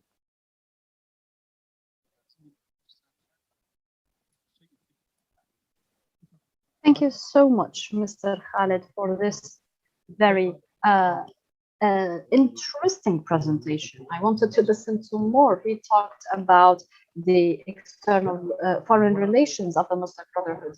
His paper covered much more than just an evaluation of Islamic movements, and it was or this was part of an evaluation of the external relations for the Muslim Brotherhood in the context of a much broader study. And it covered the whole history of the Muslim Brotherhood. And the paper is based on an evaluation and review mentality in order to assess the situation in Egypt, in order to get to recommendations and a road map for any political actor wanting to effect a political change in Egypt. This paper answered two questions theoretically, which is an objective evaluation. First of all, the definition of the Muslim Brotherhood, and he defined it as a movement, a political, social, populist movement that tries to change political and social positions and structures. And what is its position? It's a non-state actor, basically. In his study, he focused on 5 temporal contexts. The first, between the beginning of the 1930s to 1970s, at the beginning of the Sadat era, where rapid change, important changes and milestones occurred during that period. In the first period up till 1952, there were events that had not much impact on social and political structures, particularly independence and getting rid of colonialization, as well as the emergence of the Palestinian cause in response to the Zionist challenge. He said the conceptualization of the Muslim Brotherhood was based on the issue of Islamism and also jihadism, which is against occupation, basically. In 1947, he said, it was a year, an important milestone when the Muslim Brotherhood had its most important milestone with communication with other Islamic movements, and the emergence of the resistance in Palestine until the time when Hassan al-Banna was assassinated, making the Palestinian cause central to the Muslim Brotherhood ideology. And then it was followed by the World War II and the establishment of the Zionist entity. And he gave an example of the letter by Hassan al-Banna to the US Secretary of State at the time. He said that after the assassination of al-Banna, we had a crisis within the Muslim Brotherhood, and with the start of the Nasserite era, the movement was almost over, but there was but they were widespread as members, scattered members, and they didn't have an overall vision, but basic understandings. And the other context was in the Sadat reign until the Iraqi war. This was the end of Arab nationalism after the defeat of 1967, particularly that there were many students in the West who were members of the Muslim Brotherhood.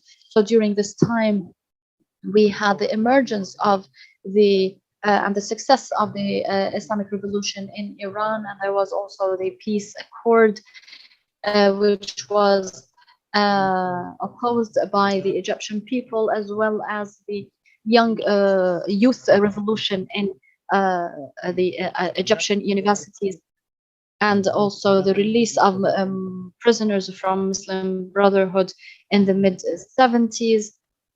During that time, the focus of the Muslim Brotherhood was mostly on internal affairs and on self reconstruction and restructuring. And so the relations were mainly within the Muslim Brotherhood across the regions, especially in the Gulf states and elsewhere. He also mentioned that the Palestinian cause became one of the most important factors in establishing a direct relation to the West. Many of the members remained in abroad and had an important role, but in terms of networks rather than relations with the state, and in terms of reactions rather than initiatives. The other period was between the 90s to the 2010, and he said that during that time the Muslim Brotherhood had a weight in parliamentarian elections, but also during the Iraqi war they played a role in mediation, and but it was the end of the intimate relation with the Gulf state because they were against the foreign intervention in Kuwait. It was also the time when we had the fall of communism and the rise of anti-Islamist sentiment, particularly after 9/11. He believes that during that time, the Muslim Brotherhood was redefined into a political movement in trying to involve or get involved in the political arena through democratic means. He believes that this was an attempt to try to avoid being on the terrorist list, but it didn't work so properly because of the relations with the Gulf, particularly that much of the funding used to come from the Gulf. And then we had a widening gap between the political culture and the ideological culture. So the ideologues were mainly a few leaders who were not necessarily competent in political terms, and there were many red lines, and the movement was many red lines on foreign communication, and the movement was restricted in security terms. After the revolution, it was an exceptional success. So there was a development of relations with with abroad, particularly Qatar and Turkey. There was initiative on three directions: development or improvement of neighborly relations, and also moving eastward to China and Asia, and also focusing on important states such as Egypt, Saudi, Qatar, and Turkey, and that work was based on institutional rather than individual efforts. The last period was after 2013 and the fall of the reign of the Muslim Brotherhood and the ascent of the military or their successors. During that time, the external relations were mostly focused on delegitimizing the current regime and re-legitimizing the Morsi presidency, and trying to overcome all the restrictions imposed on the Muslim Brotherhood in that period, and the diplomatic counter-Muslim Brotherhood work, particularly in the UAE and Saudi Arabia. But during that time, there was no self-cohesion and there was no vision. But that lack of vision applies not only to the Muslim Brotherhood, but to all political actors, and lack of vision for the political solution in general. And the Muslim Brotherhood became internationally isolated. But he skipped the conclusions, but he talked about the recommendations. First, identifying ideological options. Two, organizational effectiveness and cohesion. Three, the emerging leaders, working on leaders and structures for the position of external relations in the mentality. Six, the danger of external forces or falling into external traps, and fourth, and as finally dynamism and being dynamic in their attitude to external relations. Dr. Isam Abdeshafi, we give you the floor right now, and I hope you can finish in 25 minutes. Assalamu alaikum wa rahmatullah. Thank you so much, Dr. Sani Al-Aryan. There's some echo. Thank you so much also for Siga from Zaim University for this important symposium on assessing Islamic movements in governance and politics. And I thank you for involving me as a partner in the organizing of this symposium, as well as contributing to this symposium today. I thank you so much for all those who are attending in SIGA, and as well as those who are attending the live stream. And thank you, Dr. Khaled Fuad, for this outstanding paper you have just overviewed. We worked with Khaled for 5 years in the Egyptian Studies Center, and he was one of the most outstanding researchers who try on a daily basis and constantly to make a difference. The paper he has just reviewed, I have already read in detail previously, because as Khaled mentioned, it comes in within a comprehensive project that involves a lot of effort.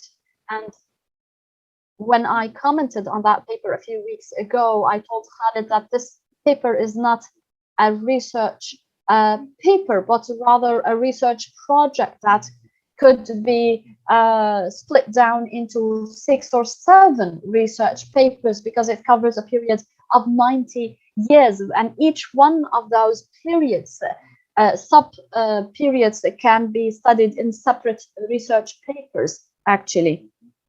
And we hope that we would be successful in sponsoring such an initiative and such a detailed research undertaking at a later point.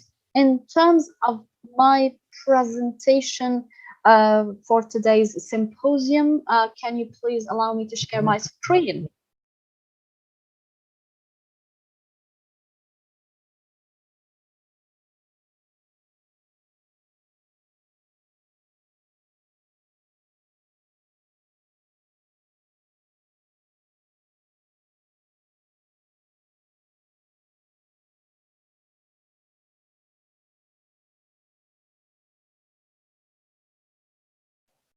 Can you please allow me to share my screen?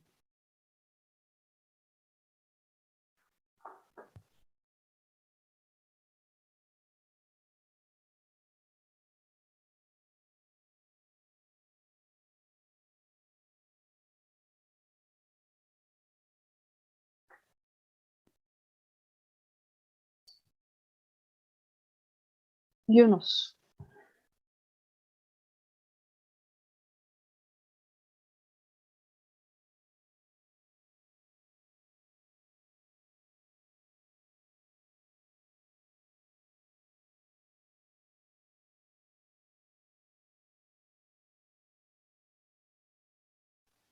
You can start your presentation until we reach out to the technical assistance to share screen. In my contribution, which is not exactly a research paper, because a research paper would have required a long time, but more or less this is an evaluation of the status quo. I moved from the title of this program, which is the evaluation of Islamic movements in politics and governance, and I wanted to focus on the period of the governance, the rule of the Muslim Brotherhood. So I will build on what Khalid mentioned. So he talked about a historical overview, but my contribution would only focus on the period between 2011 and 2013. So between 2011, now I have shared my screen, after 2011 to 2013, in that period, we distinguish two levels. The first, between 2011 and the toppling of Hosni Mubarak until July 2011, when the president was elected, and then the second during the presidency. So in this paper, I talk about two sub-periods, each of which had its own practices and its own interactions, as well as its own challenges and problems. During this period, between 2011 and 2013, people counted during that time that we have the Muslim Brotherhood, who represent the majority in the parliament, and then the parliamentary councils were dissolved, and then we had only the presidency. So we had a sort of an overall power in political terms. So this period of managing international relations by the Muslim Brotherhood had different problems, and from my point of view, these problems can be explained in dichotomies, so to speak. They're not conflicting, but overlapping. The first dichotomy would be between international relations and political, external and foreign policy. Were we talking about the external policies or foreign policies of a state, of the party in power, or a movement? If we are talking about international relations, in international relations, in the procedure definition, are the interactions between the different international actors at the different levels. So everything that happens between those parties or actors require an agreement, a mutual agreement between those actors. But if we are talking about foreign relations or foreign policies, foreign relations is the action plan by the political actor, whether it was implemented or not. Hence, what Khaled mentioned in terms of the external circle. So in this case, we're talking about the state. So in conceptual terms, we have to be clear about this. The other question is the relations of the movement. Do we talk about it as an entity, as a political party, and a strong political movement and actor in the January Revolution,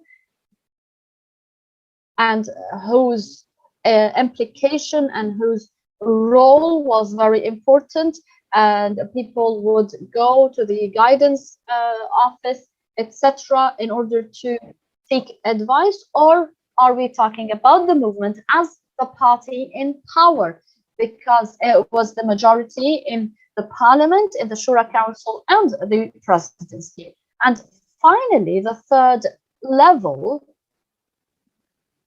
there may be some overlap, of course, between the three levels. Here we talk about the relations of the movement as a party, as one of the political parties, which had its own foreign relations committee, apart from being a movement, but from being a political party.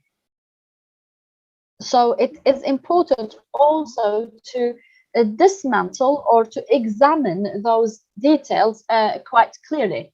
Dr. Muhammad Mursi, when we talk about the foreign policy, we're talking about the preset policy. Dr. Muhammad Mursi governed for just a year. And let me put that between two brackets, because many people would question whether he was actually in control, given the many statements by many officials at the time that he was not given the tools of power, regardless of who was the reason for that hard situation. But let's agree that the foreign relations moved in those circles. So and they were important for national security. The pivotal was the Arab circle because of the importance of this for the national security. If we're talking about Palestine, Saudi to the east, or Sudan to the south, and also Libya to the west, and also the connections in terms of the language, the culture, etc. So this is central. And then the second circle would be the African as the extension of the Nile Basin, and it's essential also for security, national security. So the first circle would be the Arab, the second the African, and the third would be the Islamic relations, Egypt being part of the Islamic world, an important member of the OIC, and also having historical relations with many Islamic countries in the region. The fourth would be the Mediterranean Circle, which is also very important because it is linked to many other issues, including national security, maritime security, as well as the gas and wealth and resources in the Mediterranean, and also the historical relations between the two banks of the Mediterranean, whether with France, Italy, or Turkey as well. The fifth circle is the Middle East, which is a political circle created basically by colonial powers who coined that term by calling the smaller and greater Middle East. And this term was introduced by British colonialism and was adopted by the Americans over the past 5 decades. And then we have the international circle, particularly the relation with international organizations as well as superpower. Why am I mentioning those circles or levels of external or foreign relations? Because Dr. Mohammed Mursi, may he rest in peace, was very keen on trying to maintain relations on all of those levels, with the important step that he revived the Egyptian role and the presence in a number of circles that were very passive, in which it was very passive during the Mubarak era. Most importantly, Mohammed Mursi revived the African Circle.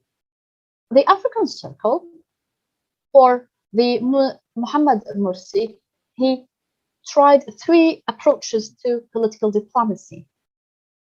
The bilateral diplomacy through official visits, being to Ethiopia, for example, which was the first visit by an Egyptian president since 1995, or also the diplomacy of international organizations, which was very important through the contributions to the African Union, as well as the diplomacy of special occasions, which was a sort of diplomacy that's very important, and it was represented particularly in his visit to Uganda to contribute to participate in their independence celebration.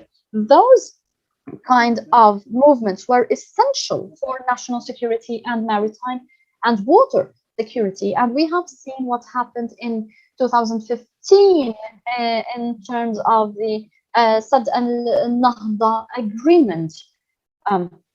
And let me here build on what Khaled mentioned, that that Mohammed Mursi used a reassuring tone and tried to build trust, and that's very important in all forms of political discourse, whether to regional or international parties. He was talking about the Muslim Brotherhood as a regime, not as a movement, that it would respect international commitments by the state of Egypt.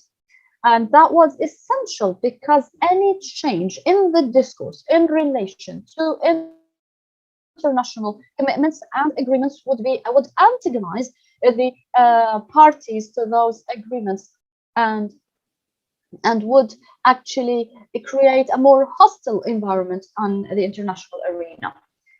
Also, there was strategic equilibrium in regional relations as well. And there was this term mentioned by Khalid previously, which is the theory of the four pillars of the Middle East. This strategic equilibrium or balance was best expressed by the four pillar theory, and also the quartet, which is Turkey, Iran, Saudi Arabia, and Egypt. And the idea for this was that those four powers constitute regional powers, and that's a very important term. The powers that have the power to influence as many issues in the region. The idea of a regional power is very different because it's more vital. So you remain a power even if you are not really active, or if you don't translate this into action. So many people say that during the Mubarak reign, Egypt was like a sleeping lion. It was a power, but it did not use its power. And President Morsi had committees to be working on regional issues such as the Syrian issue. And one of the issues that were addressed by those four states was to address issues of the region apart from any external influence. Another issue addressed by President Morsi was that we have a revolution and we have a political movement with a totally different political frame of reference, with an Islamic frame of reference. Hence, he was keen on highlighting the religious tone, which was unprecedented in the history of Egyptian presidency since the 50s. And we heard it in a number of occasions when he was speaking, for example, to the non-alignment movement, and it was understood why Muhammad Morsi at the time he prayed to and said peace and blessings be on Prophet Muhammad, and to talk about the Rashidi Caliphate. Despite all the controversy, there was much pressure on Muhammad Morsi at the time, particularly the Salafi movement supported by Saudi Arabia. They believed that his visit to Iran to attend the non-alignment movement was a promotion of some of the regional powers at the expense of others. Also, those religious connotations were used in front of the United Nations as well when he participated in the UN General Assembly, when he also said peace and blessings be upon Prophet Muhammad, and he read out an Islamic verse, Ya ayyuhan nas inna khalaqnakum min dhakarin wa untha. Oh people, we created you from men and women and made you into tribes and people in order to know one another. And this was also related to the timing, as there were insults and offensive paintings against Prophet Muhammad at the time, and also Obama at the time issued a strange statement that those who were staging those protests were not our allies. And he also used Islamic terminology when he visited Turkey, and saluted and congratulated them for maintaining their Islamic identity. The other very important issue was that we can identify the priorities of the movement in terms of the foreign relations. Muhammad Mursi, when he talked to this General Assembly of the United Nations, he talked about 10 issues in the order mentioned on the screen, which reflects that in this sequence, this is the priority. These are the priorities. So the priority was, first of all, Palestine, and this had its implications, as Khalid mentioned, because Palestine was one of the central issues for the movement and one of the central issues in its international interactions before and after the 50s. And then the Syrian crisis, because Syria at the time was a hot issue, and then Sudan. In this case, he was mentioning certain priorities in relation to the centrality of those causes, as well as the relation between those causes and to the national security of Egypt. When we talk about Palestine, it is central to the mentality of the Arab, Egyptian, and Islamic mentality, and then Syria, and then Sudan, and then we've moved to the third in relation to the same methodology used by President Erdogan right now when he talked about the Security Council and the lack of representation or of just representation of the countries of the South, and the proposal to have a new agency to be concerned with the countries of the South, countering corruption, addressing Islamophobia, etc. So those items were a reflection of the revolution, because those points rarely appeared in the foreign discourse or external discourse in the foreign in Egypt before. I'm sorry, I might take 50 minutes, but I'm conscious of times. No, you won't have that option, that ledger. Now you have been speaking for 23 minutes, so you have 7 more minutes. Okay, I will try to conclude. Because we have a review by Dr. Ahmed Maulana, we need to finish before 2, really.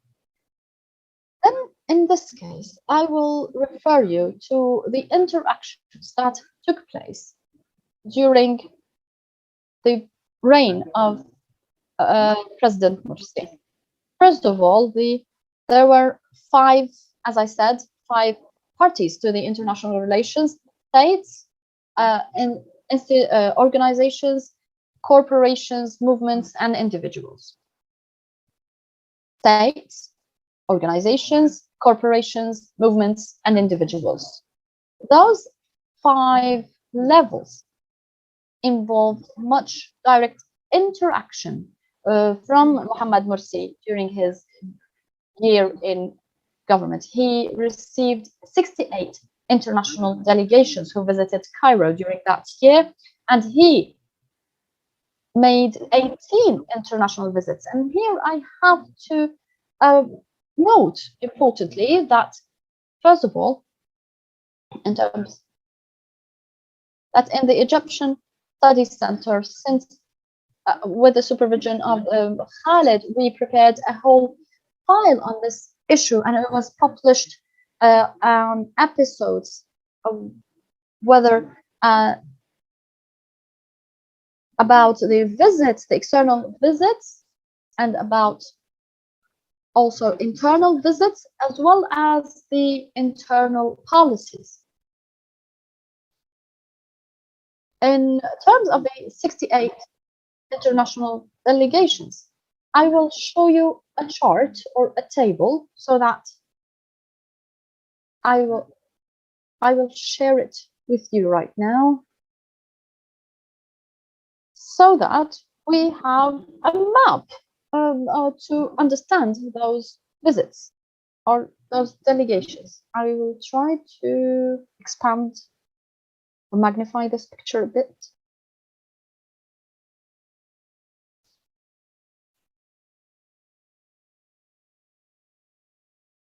So those 68 delegations were classified here on two levels. This level that is shadowed, first of all, on the 13th of July 2012 and the last on the 19th of June 2013. This is the order. This order, I deliberately shadowed this part, which is the party or the state, and then the international party separately. First of all, we have the European Union 3 times, the African Union once, and Eritrea, Jordan, Spain, Australia, Albania, UN 3 times, from the United States 4 times. And I'm here talking about foreign delegations during that time. Iran twice, Italy once, Pakistan, Brunei. And then we had Britain, Bulgaria, Turkey twice, Tunisia once, and then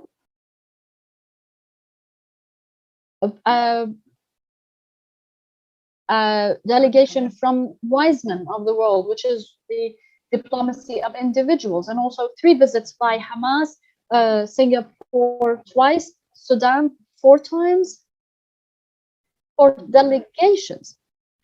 So from this quantitative point of view, we will notice the weight and the priorities, and also we have Oman, France, Qatar 3 times, Palestine twice, etc., and other countries.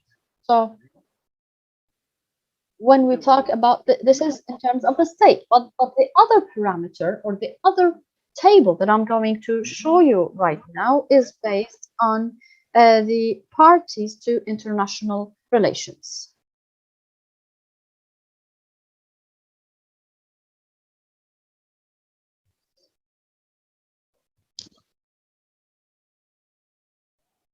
Now, the international relations visits, as we see in this table,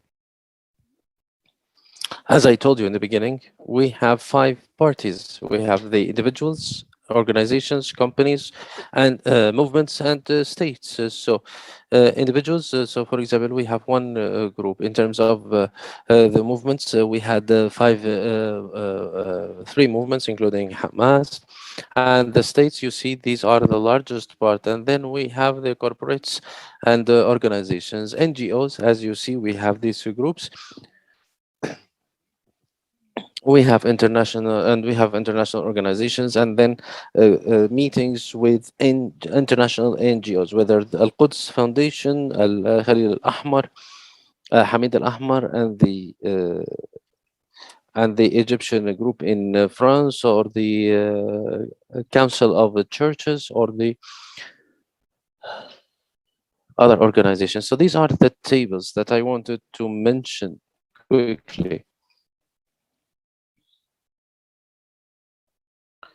So when we evaluate performance, because when we are talking about evaluating effectiveness or performance, so it is related with the engagement with the events, and the engagement with the events, when we have 68 international delegation, 18 international visits. And if we follow this topic, we need to see this table as well, which gives us a sense of the international visits in order to have the complete picture. This is a table of the international visits.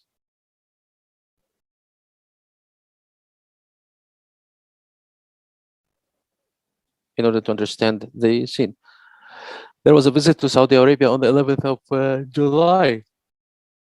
Then Ethiopia, this was the most important strategic visit. Then Saudi again for the Islamic Extraordinary Islamic Summit in Mecca.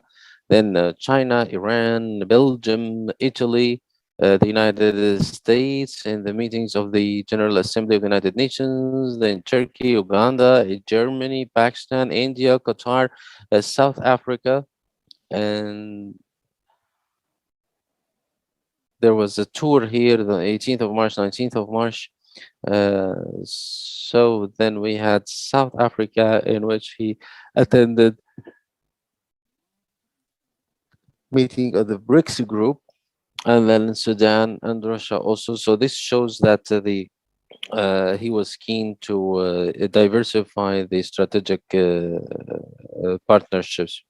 So these are in terms of the practices or performance. Now, the challenges, they were different. So there are challenges within, from within the group or from within the state. And then we have external challenges, regional, international, or we have also regional challenges that were direct and that Egypt, after the revolution, is still living, or the presidency was living, and they are linked directly to the fact that in that period, in 2012 and 2013, we were living in a radical change in the region, whether we have revolution in Tunisia, Egypt, Yemen, Libya, Syria, and the war in Gaza in November 2012. So the regional challenges were imposing plenty of consequences on the foreign relations in the presidency or the Egyptian state at large. The international challenges has to do with the position of Egypt from the political changes that are taking place.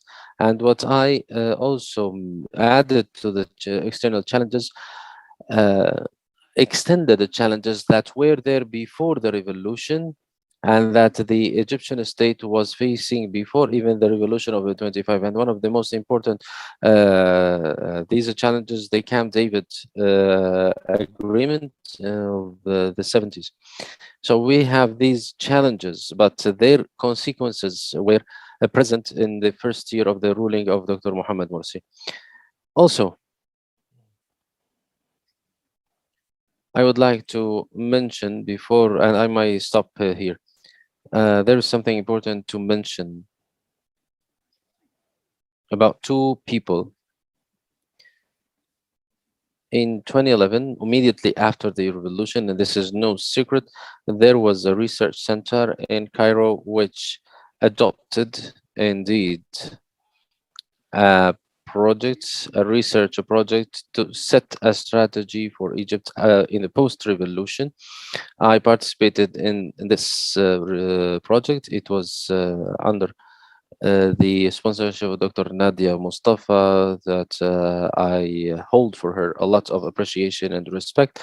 This project held tens of workshops that included several parts of the political scene, as well as ambassadors who were working, as well as heads of diplomatic missions.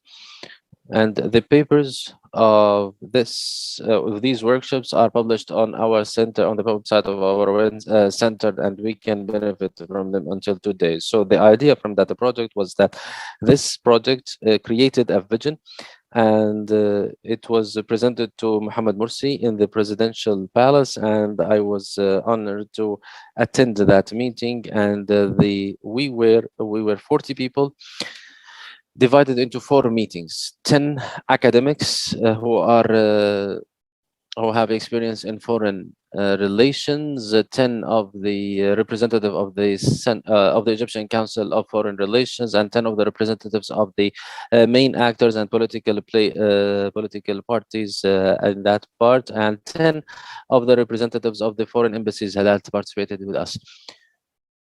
So we are talking about the centrality of this project, and we explained to Mr. Morsi about that, and he gave the entire day for everybody to continue and to develop the ideas.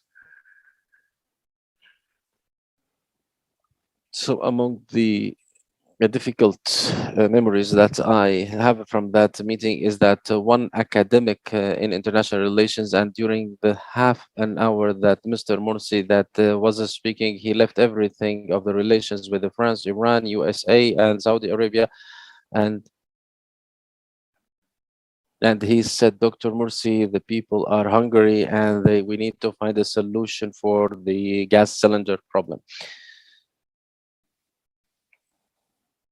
As a specialist or an expert in the foreign relations, in one aspect of that, at least, I published a paper about the a short analysis that is published for the Al Masri website for strategic studies, and it was published on Al Arabi Al Jadid website. I provided some recommendations that we can benefit from if they can be applied. The last part of the paper was about towards the future. If we are asking after 2013, we cannot talk uh,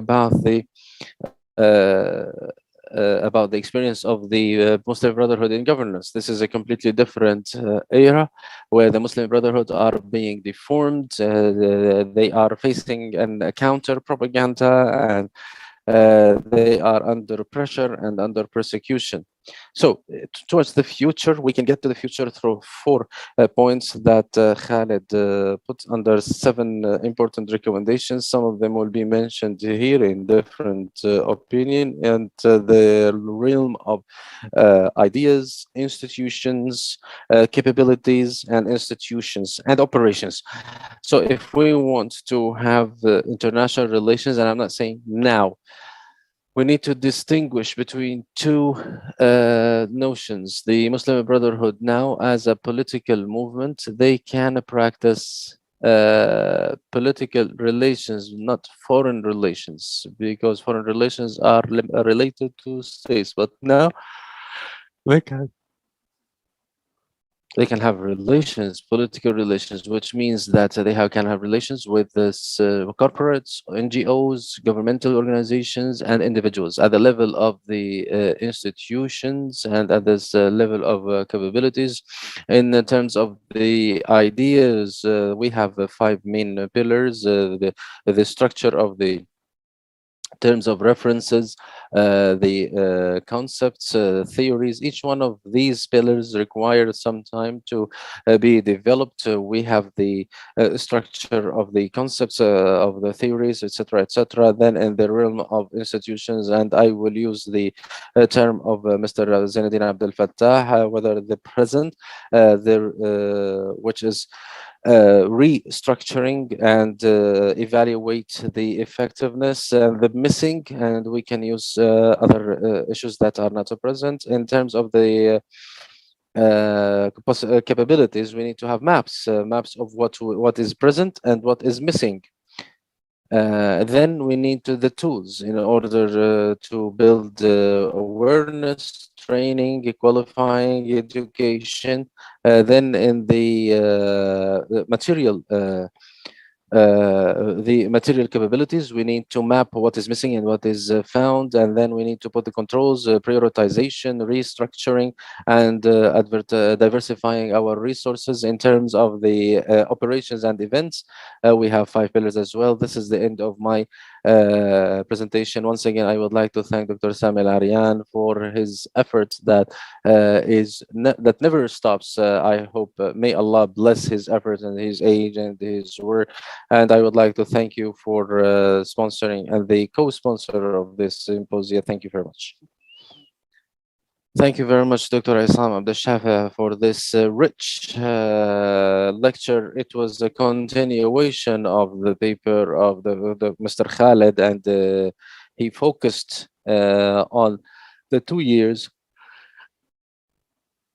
where the Muslim Brotherhood was on top of the landscape in Egypt from 2011 to 2013. And he said that there are two levels from 2011 to July 2012, from the beginning of the post revolution and till the beginning of Morsi's rule, and then the period of Morsi's rule, he said that there were problems and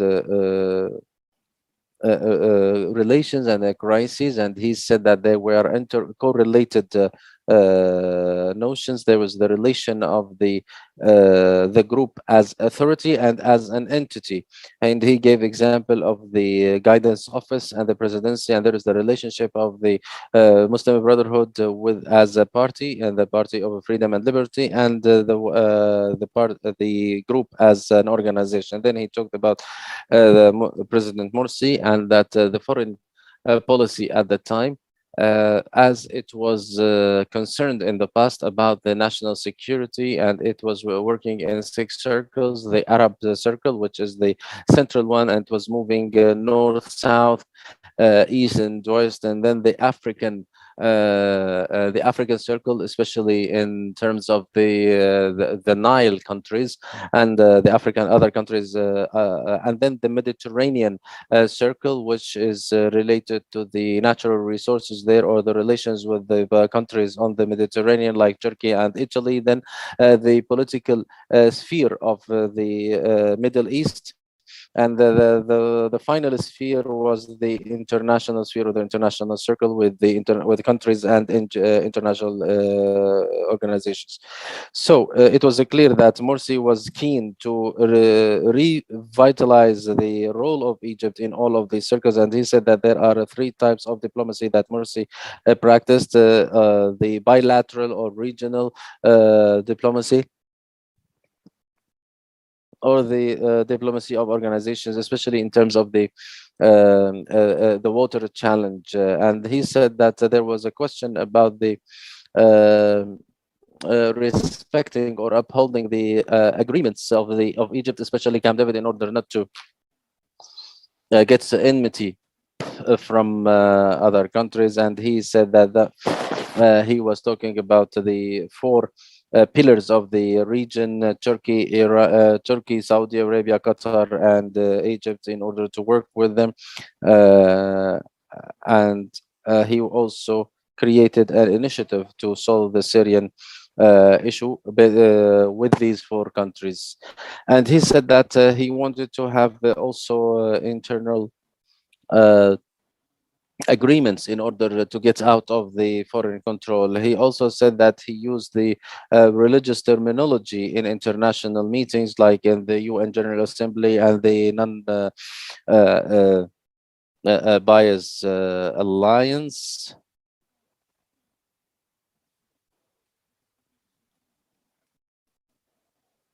The non-aligned countries, and he mentioned in his papers, for example, the strategy of Egypt. He mentioned Syria, Libya, Sudan, and others, and he talked about, he gave importance to the women. In terms of performance, there were about 68 international delegation that were welcomed by Mr. President Morsi, and he made 18 international visits. And he gave us some tables showing that these relations included these countries, corporates, movements, NGOs, and individuals. And if the performance is evaluated accordingly, we can see that there were good patterns of engagement with the events, and he tried to diversify the partnerships through the different work that he made with different countries. And there were challenges, internal challenges within the state or within the group, and there was external challenges, regional or international, or other challenges that were way before the revolution, including the agreement of Camp David and what is related to the security of the Nile and with Africa. He said that there was a study that showed the study or a perception of the Egypt at the international level, and he said that there were 10 representatives of foreign ambassadors, 10 academics, 10 representatives of political parties, and 10 others in order to make this a study. And he finished it by speaking about the future, and he said that he should address institutions, operations, individuals, and the ideas, and that if a group needs to be effective, it should make relations as a party and to make political relations. Now we have only 10 minutes, so we will move on to Dr. Ahmed Maulana to give a comment. Afterwards, we will move to others who want to have any comment. Then we will give the opportunity to the speakers to answer some of the questions raised. Dr. Ahmed. Okay, first I would like to thank you all. I read the paper of Dr. Khalid Fuad, and it is a very strong, solid paper, as the words, the other papers that he writes usually. I just have to a comment and maybe adding to some of the points that were discussed in the paper. Mr. Khaled mentioned twice the in the international relations, and he reminded me with something that was raised in Egypt between Dr. Mahmoud Ghazlan, a member of the guidance office, and Dr. Yusuf Naba. Dr. Mahmoud Ghazlan said that there is no position in the list of the group that is the commissioner of international relations. So no one before Dr. Mahmoud had that position. So Mr. Ghazlan said that this was put by Dr. Yusuf Nada by himself without having that in the bylaws or the organizational structure of the group. And it was a matter of a controversy.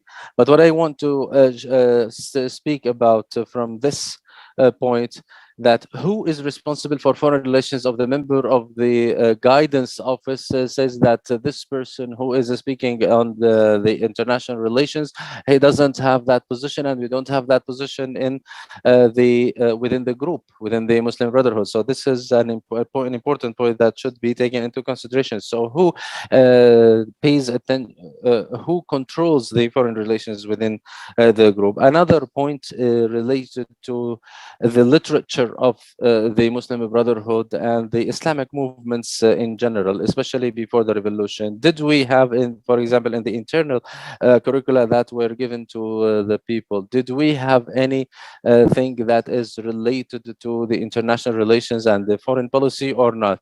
To the best of my knowledge, I have never been a member of a group, but I believe that we don't have that. There is no education, there is no curricula or books that within the groups that can build the political mentality amongst the people or to improve them. And this is something missing in most of the Islamic groups, not only in terms of the foreign relations, but in most of the cases that has to do with the role that they can, political role that they can play. And I believe that this is related to the orientation and the role of the group after the period of Jamal Abdel Nasser. During Hassan al-Banna, they were in line with the general sphere, and they were, for example, want to liberate the country from the British occupation. But when there was an attempt to topple a regime in Yemen, Dr. Ahsan Abdel Ghani mentioned that in his book, and about what happened and the failure that was there. But after the members of the organization were out of prison in the Sadat era, I believe that they moved from these notions in the beginning to another notion about coexistence and reform from within. And that was reflected on two things, on the internal policies and the foreign policy. So they started to approach the reassuring approach for the regime and for international organizations, and that was reflected on their foreign relations, that they were limited, and that their literature would be far away from anything that might indicate that they want to be an alternative to the regime that is running the state. And there were certain issues away from the issues, or even in the religious sense, in terms of the worship issues or relations between people, rather than issues related to governance and ruling. So they wanted to reassure the country that we are not keen on doing that. In terms of the international relations, also they were trying to reassure the foreign countries through their meetings with research centers, and they said that they used to say that now we disavow any practices that put us in enmity with others, and there was keenness to send reassuring messages. In reality, the international relations are based on power, not on these reassurances. The more you abandon the power tools and you go for reassuring messages, nobody will pay attention to you or give you any interest. Uh, so you will have less presence than your geographic distribution or numbers will have. So do we mean here that we have the group in general? So there are points that we used to see different opinions. For example, to have a group, we need to have that group. For example, if we don't have a clear image or a clear message, and when we have each pillar in the membership or in the group that they are having their own opinion, so this will be that was clear and different. For example, there was the Islamic Party in Iraq. They welcomed the in American invasion, and they met with the premier. Whereas the Muslim Brotherhood in Egypt, they rejected that.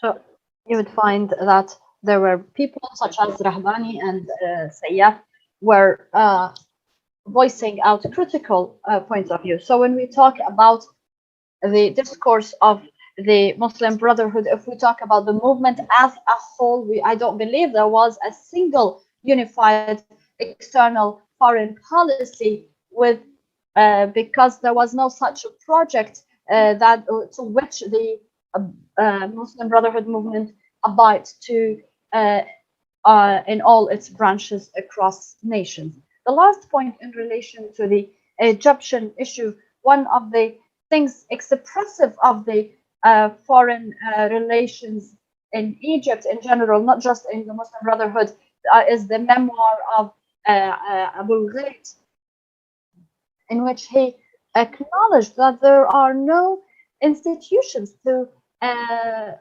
make foreign relations in Egypt, and that foreign relations are governed basically by the president, despite the presence of some institutions. And of course, when President Morsi came to power, it was clear that there was no institution for the making of foreign relations, and that all political parties, including the Muslim Brotherhood, did not find it likely previously that they would have power, they would take power, and hence they didn't have a vision for foreign relations. So they tried to make do basically with what they had, particularly in the presence of some sovereign apparatuses, such as the military, that operated against him, and that made it hard to make any tangible developments. Of course, President Morsi tried his best, but with the inconducive environment and with the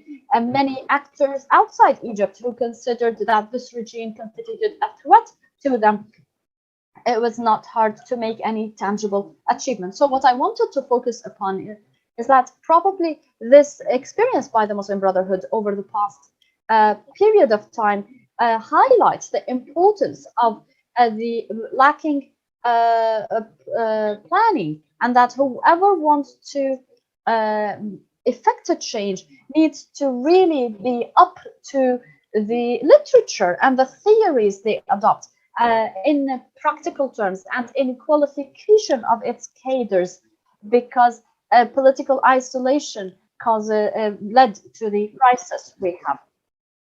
Thank you so much, Mr. Ahmed Maulana, for those very important comments, and I hope that my colleagues, the speakers, would respond to them. There are further questions actually about the external or foreign relations during the time of the Muslim Brotherhood did not really express or represent the revolution, but they represented the political parties. So the reassurances, etc., were more about the party than about the revolution. That was one of the comments, and also the trying to distance themselves from Iran, although it represented a revolution, and trying to get closer to the Saudi Arabia, although it was conspiring against the revolution. How can you explain that? And also, the Muslim Brotherhood represented the state before the revolution more than representing a revolutionary pathway. Let me give the floor to comments from over here before we give the chance for the speakers to respond.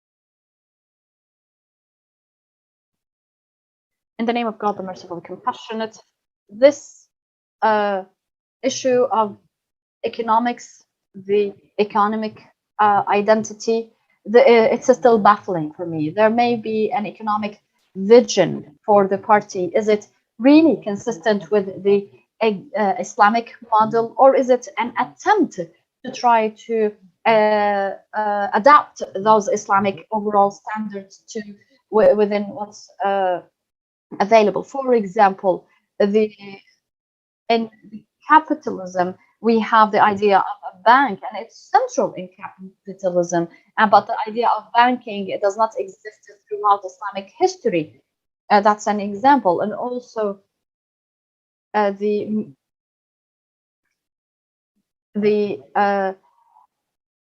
monetary policy depends on something, and the zakat and the endowments depend on other perspectives. And also the justice system in Islam, the Sharia represents justice, regardless also of the other details, the interest, the banks, and the taxation system, and the value of the currency, or an exchange value rate. All of this all of these are details that really, and also for the production of cash from cash, and I believe that's something that completely not acceptable in Islamic understanding. As far as I could understand, I believe that the banks that were introduced are not very much different from the banks that we know traditionally. It was more or less a model that was adapted to the market economy and the international economy. And even if we try to give or talk about some features of the Islamic system, we may struggle to find. We may, in the capitalist system, we find the free market, banking, liberalism. But if we look at the leftist conceptualization, we would look at cooperatives, work, etc. But if we want to give the three major features of Islam, of the Islamic economy, we may use the negative. We are not, rather than really features. So this idea of Islamic Islamic economics is still away from public understanding. Thank you. Yes, Mr. Muhammad.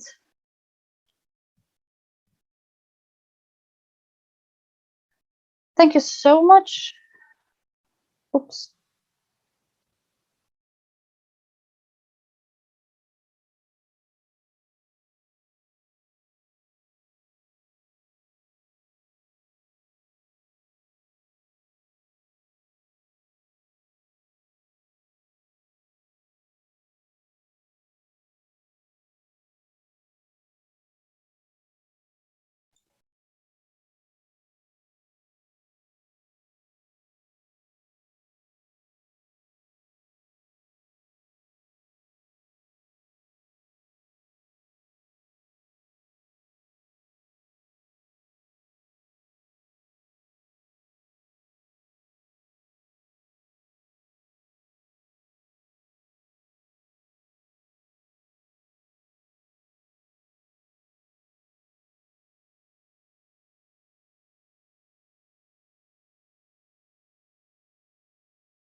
I can't hear you, Dr. Sami.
Oh, in a nutshell, at that level, we need more work to build an Islamic economic vision with all its details and explanations in order to to address all the updates and developments in the economic arena in the world, and also to adapt to certain terminology that make it easier for the other to understand what we are talking about. So I still believe that I have a problem in mind, or that we are causing a sort of, we're raising questions in the minds of others, nationalists and non-nationalists, with all the slogans that we hold in our discourse in relation to the unity of the Islamic nation or the Islamic Ummah. In this political term, in the economic paper by Dr. Assawi, he mentioned that, but that has a political connotation that rises immediately to our mind, and I believe that this would drive a sort of contradiction in our discourse when we talk about the unity. وعن الأمة الإسلامية وكده. وأنا يعني رغم إنه الإخوة في حركة الإخوان المسلمين المصريين يقولون Brotherhood say that there is a difference between the International Muslim Brotherhood organization and the Egyptian Muslim Brotherhood movement.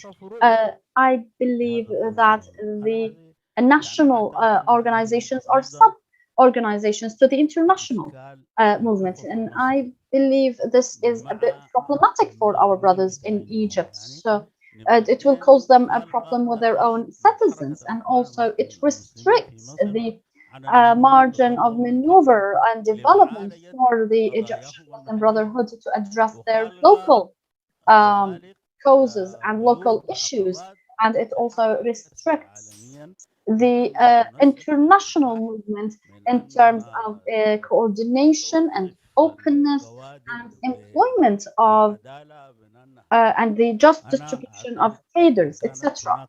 So I believe, and I repeat at the risk of repeating myself, I believe there needs to be a strategic step to push the Muslim Brotherhood in Egypt and outside Egypt to develop in political terms in which we address the problematic issue of holding the slogan of the unity of the Muslim Ummah and the contradiction it raises, and also to address the problematic relation between the Egyptian Muslim Brotherhood and the International Muslim Brotherhood.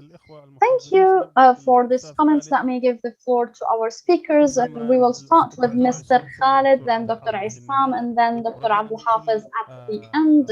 Please, each one of our speakers have only 4 minutes 59 seconds. Thank you so much, Dr. Sami, and I thank everybody for their comments as well. I will also avoid answering to each and every point, but to try to fill in the gaps, so to speak. So in terms of institutionalization, it is a major question in terms of foreign relations. That's why in our recommendations in this paper, we talked about moving from individual-based approach to institutional-based approach. This is essential in any movement that tries to be active in foreign relations. And this was one of the aspects of the success in the post-revolution foreign relations, because of the improvement of foreign relations, because of the institutionalization, despite the complexity of the regional and international context. As for the example given by Mr. Ahmad, I believe we had a number of problems, not only after the revolution, but even when Mr. Yusuf Nada appeared on TV with Ahmed Mansour. Dr. Abu Futuh said that this is a position that does not exist, and this is a critical indication of the lack of transparency and lack of institutionalization at the time. The other issue, we mentioned that some of the problems that we mentioned was the big gap between the cultural knowledge of Dawah issues and the political qualification and political background. So as far as I know, the period of time that we covered in our studies since 1990 until 2010, until before the revolution, there weren't any clear curricula or clear methodology in their political approach. So they would be following in use, but to have a political approach or a political school of thought, as far as I understand, it wasn't clear cut. And this led to what? It led to a sort of two ideas, contradictory ideas, coexisting in the mentality of the Muslim Brotherhood at the same time. So one was idealist and one was realistic and pragmatist. The one was based on the refusal of any and rejection of any relation with the external relations and a total rejection of the West, etc. And that was due to mobilization from below and also the provocation from international interventions, supporting Zionism, supporting the occupation of Iraq, etc. So it promoted that tendency, which is a total rejection of foreign relations. The other contradictory was the realistic, open sort of tendency within the Muslim Brotherhood. As for the other point about the international organization of the Muslim Brotherhood, this also was covered in our paper, that this international organization appeared in the 80s and it started to be, and of course it had different manifestations in different countries, and it of course tried to create a sort of unity in general terms objectives, but it remained a mere coordinator between countries rather than an orchestrator, so to speak. Another important point is that when I was doing this research, I was always looking for political programs of Egyptian parties or Arab parties that talk about their foreign relations, and I found out something very interesting, that most political programs almost inherently acknowledge that foreign relations are not within their dreams, ambitions, or their own power.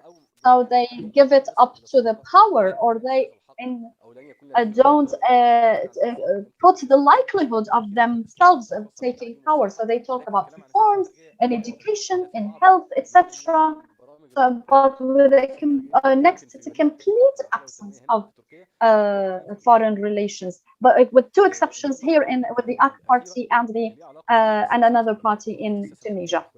As for the vision of foreign relations of the Muslim Brotherhood and the issue of reassurances, I have to reiterate one thing, that foreign relations are very much related to your economic status and your economic power. In other words, it's also related to the independence of decision that you have. So when you talk about foreign relations, you will find that there are many stumbling blocks that would stop any actor governing Egypt after Mubarak. So after Mubarak, you would find that you have some relations with Arab countries that are based with on oil dependency. So you cannot not maintain them. Otherwise, you will face an essential problem. And this is one of the cards that was used to put pressure on President Morsi. So this is very important. And also, you have the remittances from Egyptians abroad. It reaches up to 6 times the revenues of the Suez Canal. So it's a huge. So your relations to the Gulf is related to billions that are coming to your economy. And I'm not saying that you have to offer reassurances, but I'm saying it's really complicated and it's related to your economic status and to your level of independence and strength in your decision making. شكرا. انا هجي لك بس لا لا Thank قبل you دي تعمل so لي much. ملخص I'll come back to دكتور you. عصام معاك Dr. Isam, الثانية. you have 5 minutes. Very quickly, I have 2 quick remarks in less than 2 minutes. First of all, when we talk about foreign policy and when we talk about the foreign policy of President Morsi not being reflective or representative of the revolution, this was one of the questions. Uh, but we are dealing, first of all, with a reformist movement rather than a revolutionary movement. So it is inclined to abiding by the traditional approach, and also it wasn't a revolutionary in its foreign relations because of the international dynamics at the time that imposed that had their impact on foreign relations, as well as the internal dynamics at the time in Egypt and the relations, whether the different delegations or pressures on the regime at the time. So this is a problem that needs really to be addressed. But let me be very clear. There was a question why Mohammed Morsi distanced himself from Iran while it was revolutionary, he tried to get closer to Saudi Arabia. I believe this is really problematic in our strategic relation between Saudi Arabia and the Muslim Brotherhood. This needs to be addressed. Saudi Arabia is regarded as being historically connected to the Muslim Brotherhood since the Nasserite era, and it was one of the cards used for regional equilibrium at the time. And it was Saudi Arabia was one of the most important funding sources for Muslim Brotherhood, which puts pressure on the Muslim Brotherhood in their relations to Saudi Arabia. On the other hand, the relation with Iran was planned and drawn up through regional and national and international powers. Hosni Mubarak started the Egyptian-Iranian relation by American sponsorship. So the relation with Iran is trilateral rather than direct bilateral. So it was sponsored by the US directly, and the Gulf states were also involved because their national security would be influenced by any rising relations between Egypt and Iran. And also, when the question in relation to the foreign relations policy, we're talking about the foreign relations policy of the Muslim Brotherhood in Egypt rather than in anywhere else, and not the international movement. So I inspected the foreign relation policy of the Muslim Brotherhood in Egypt, represented by the president at the time between 2012 and 2013, and before that there was a role for the Muslim Brotherhood and the Freedom and Justice Party in drawing up the foreign relations. Thank you so much, Dr. Isa. The last comment, Dr. Abdel Hafid. هو كان ليا يعني ايضاح مع اخونا الاستاذ خالد والمهندس Just clarification with Dr. Khalid, with Mr. Khalid, about the political programs of members of the organization.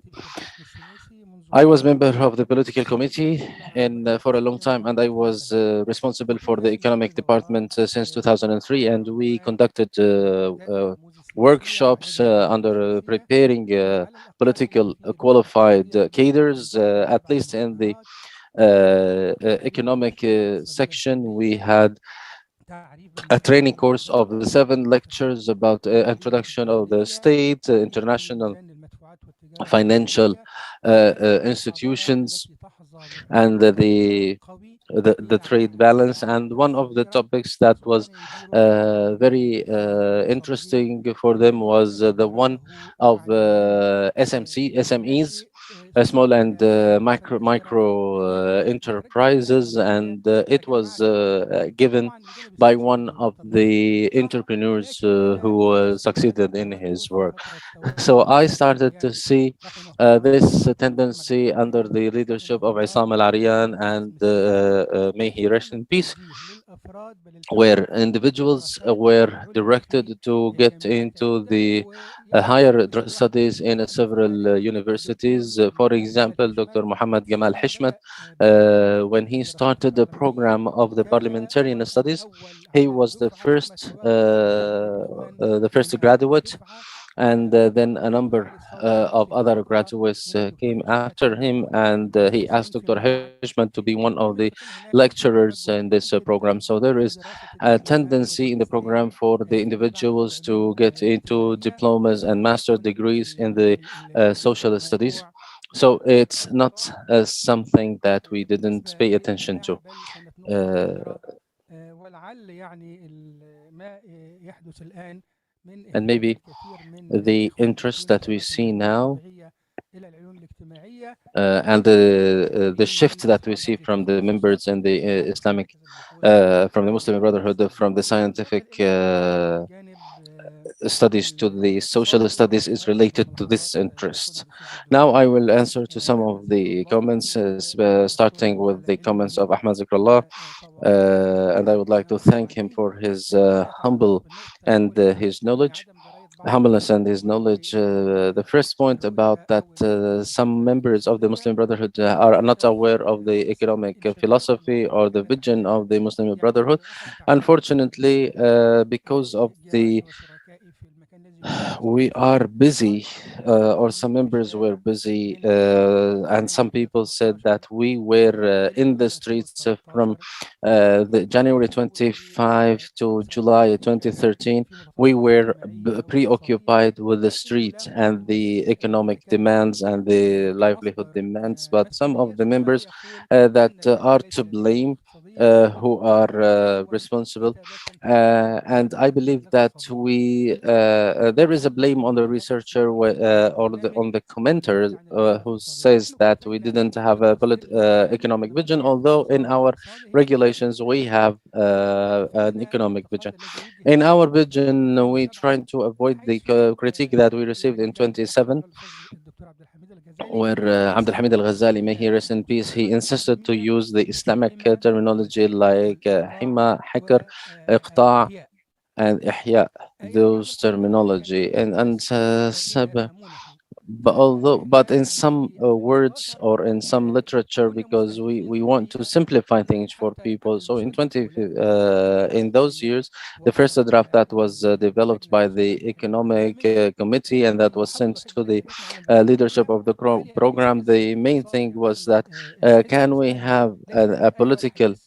كنا نقول خلاص مجاله an لأن احنا Islamic الآن مش مجرد party أفكار موسوعة that ومعتقدات issues a paper بتخلص. without any hadith or فيما any يتعلق verse from Quran, and we بالدكتوراه said this is not the appropriate place. We are بالتعليم not والتعليم issuing فقط لأنني encyclopedia. We are having a علمي program. مفصل بلا Commenting on the other colleague, when I كيف talked عرفنا about the وأين program قلت in أن هناك 2007 and مقاومة على السياسة 2008, أو اللي يتعلق maybe I بالقوانين didn't الشاملة detail تم there. I تبنيها said تحت that they يعتبر were سياسات mentioned in ولكن the عندما نتحدث عن policies and التكنولوجيا ومواصلة الحضارة the الرقمية goals and والبرنامج objectives. But when الحزب we talk about فهناك the development of تماما human مختلف. resources and we have talked about education, نقطة and maybe it أثرت is على under the العديد point فيما that يتعلق you mentioned, especially in terms نص of the البرنامج على foreign ضبط education, and the program برنامج said that we need to سياسة control الدولة the foreign الإلكترونية education in وصياغة line with the قومية state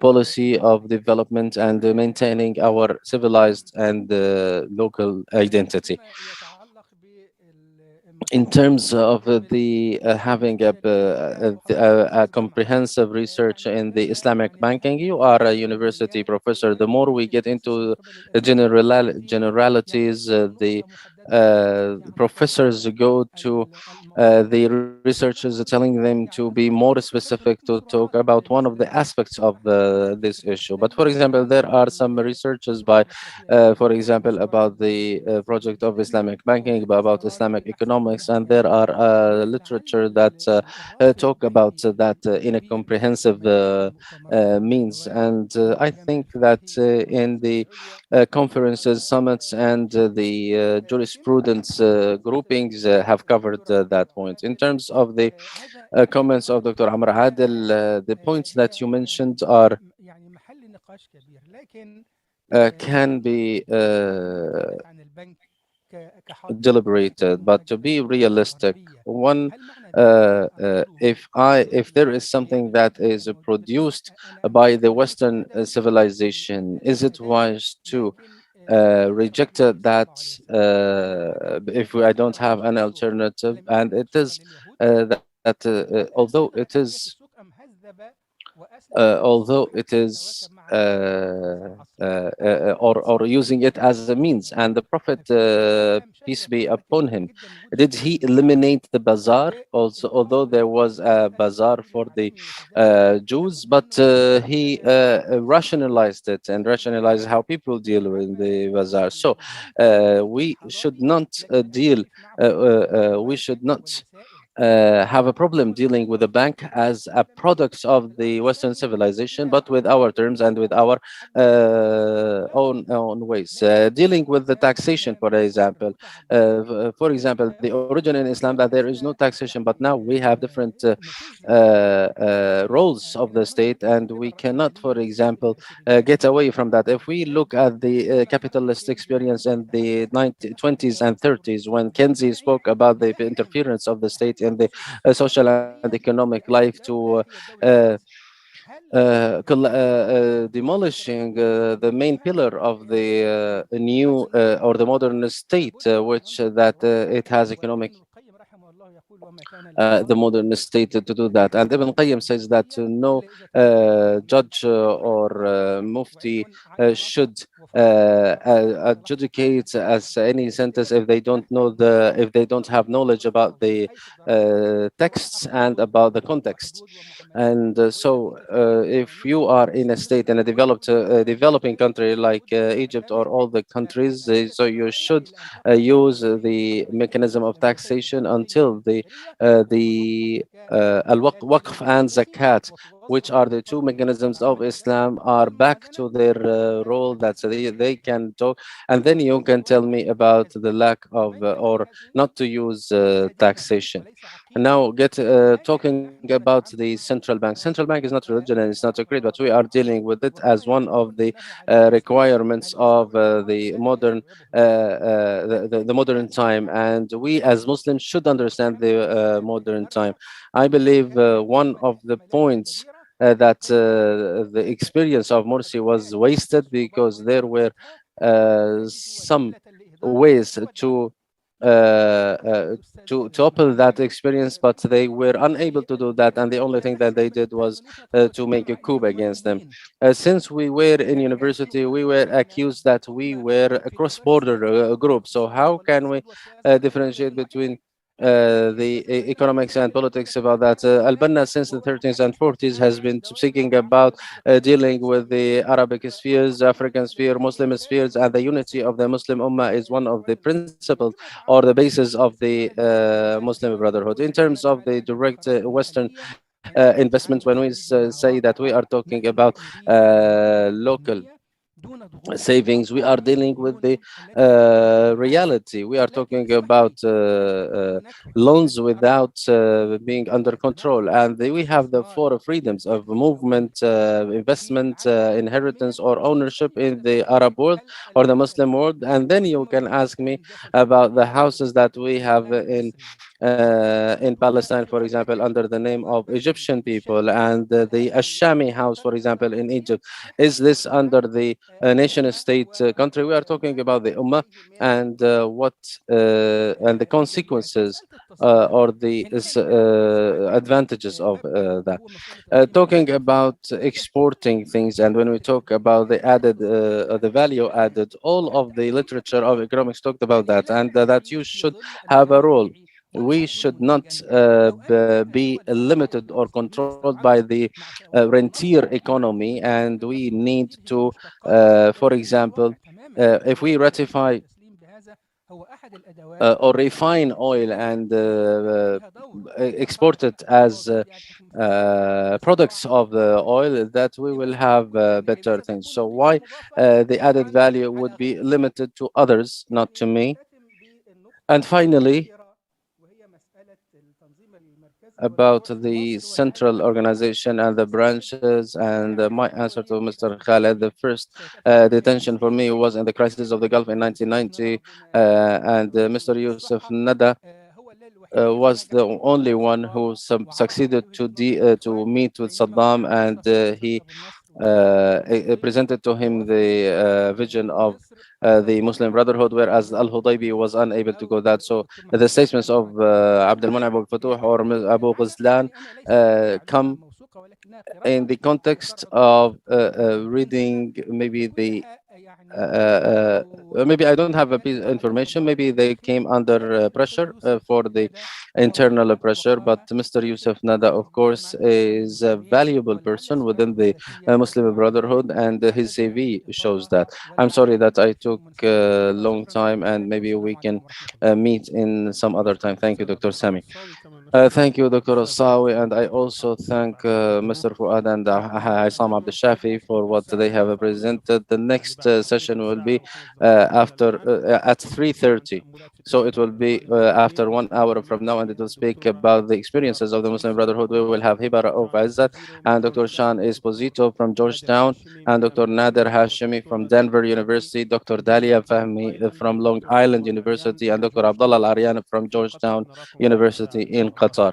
See you after 1 hour. Thank you very much, and peace be upon you.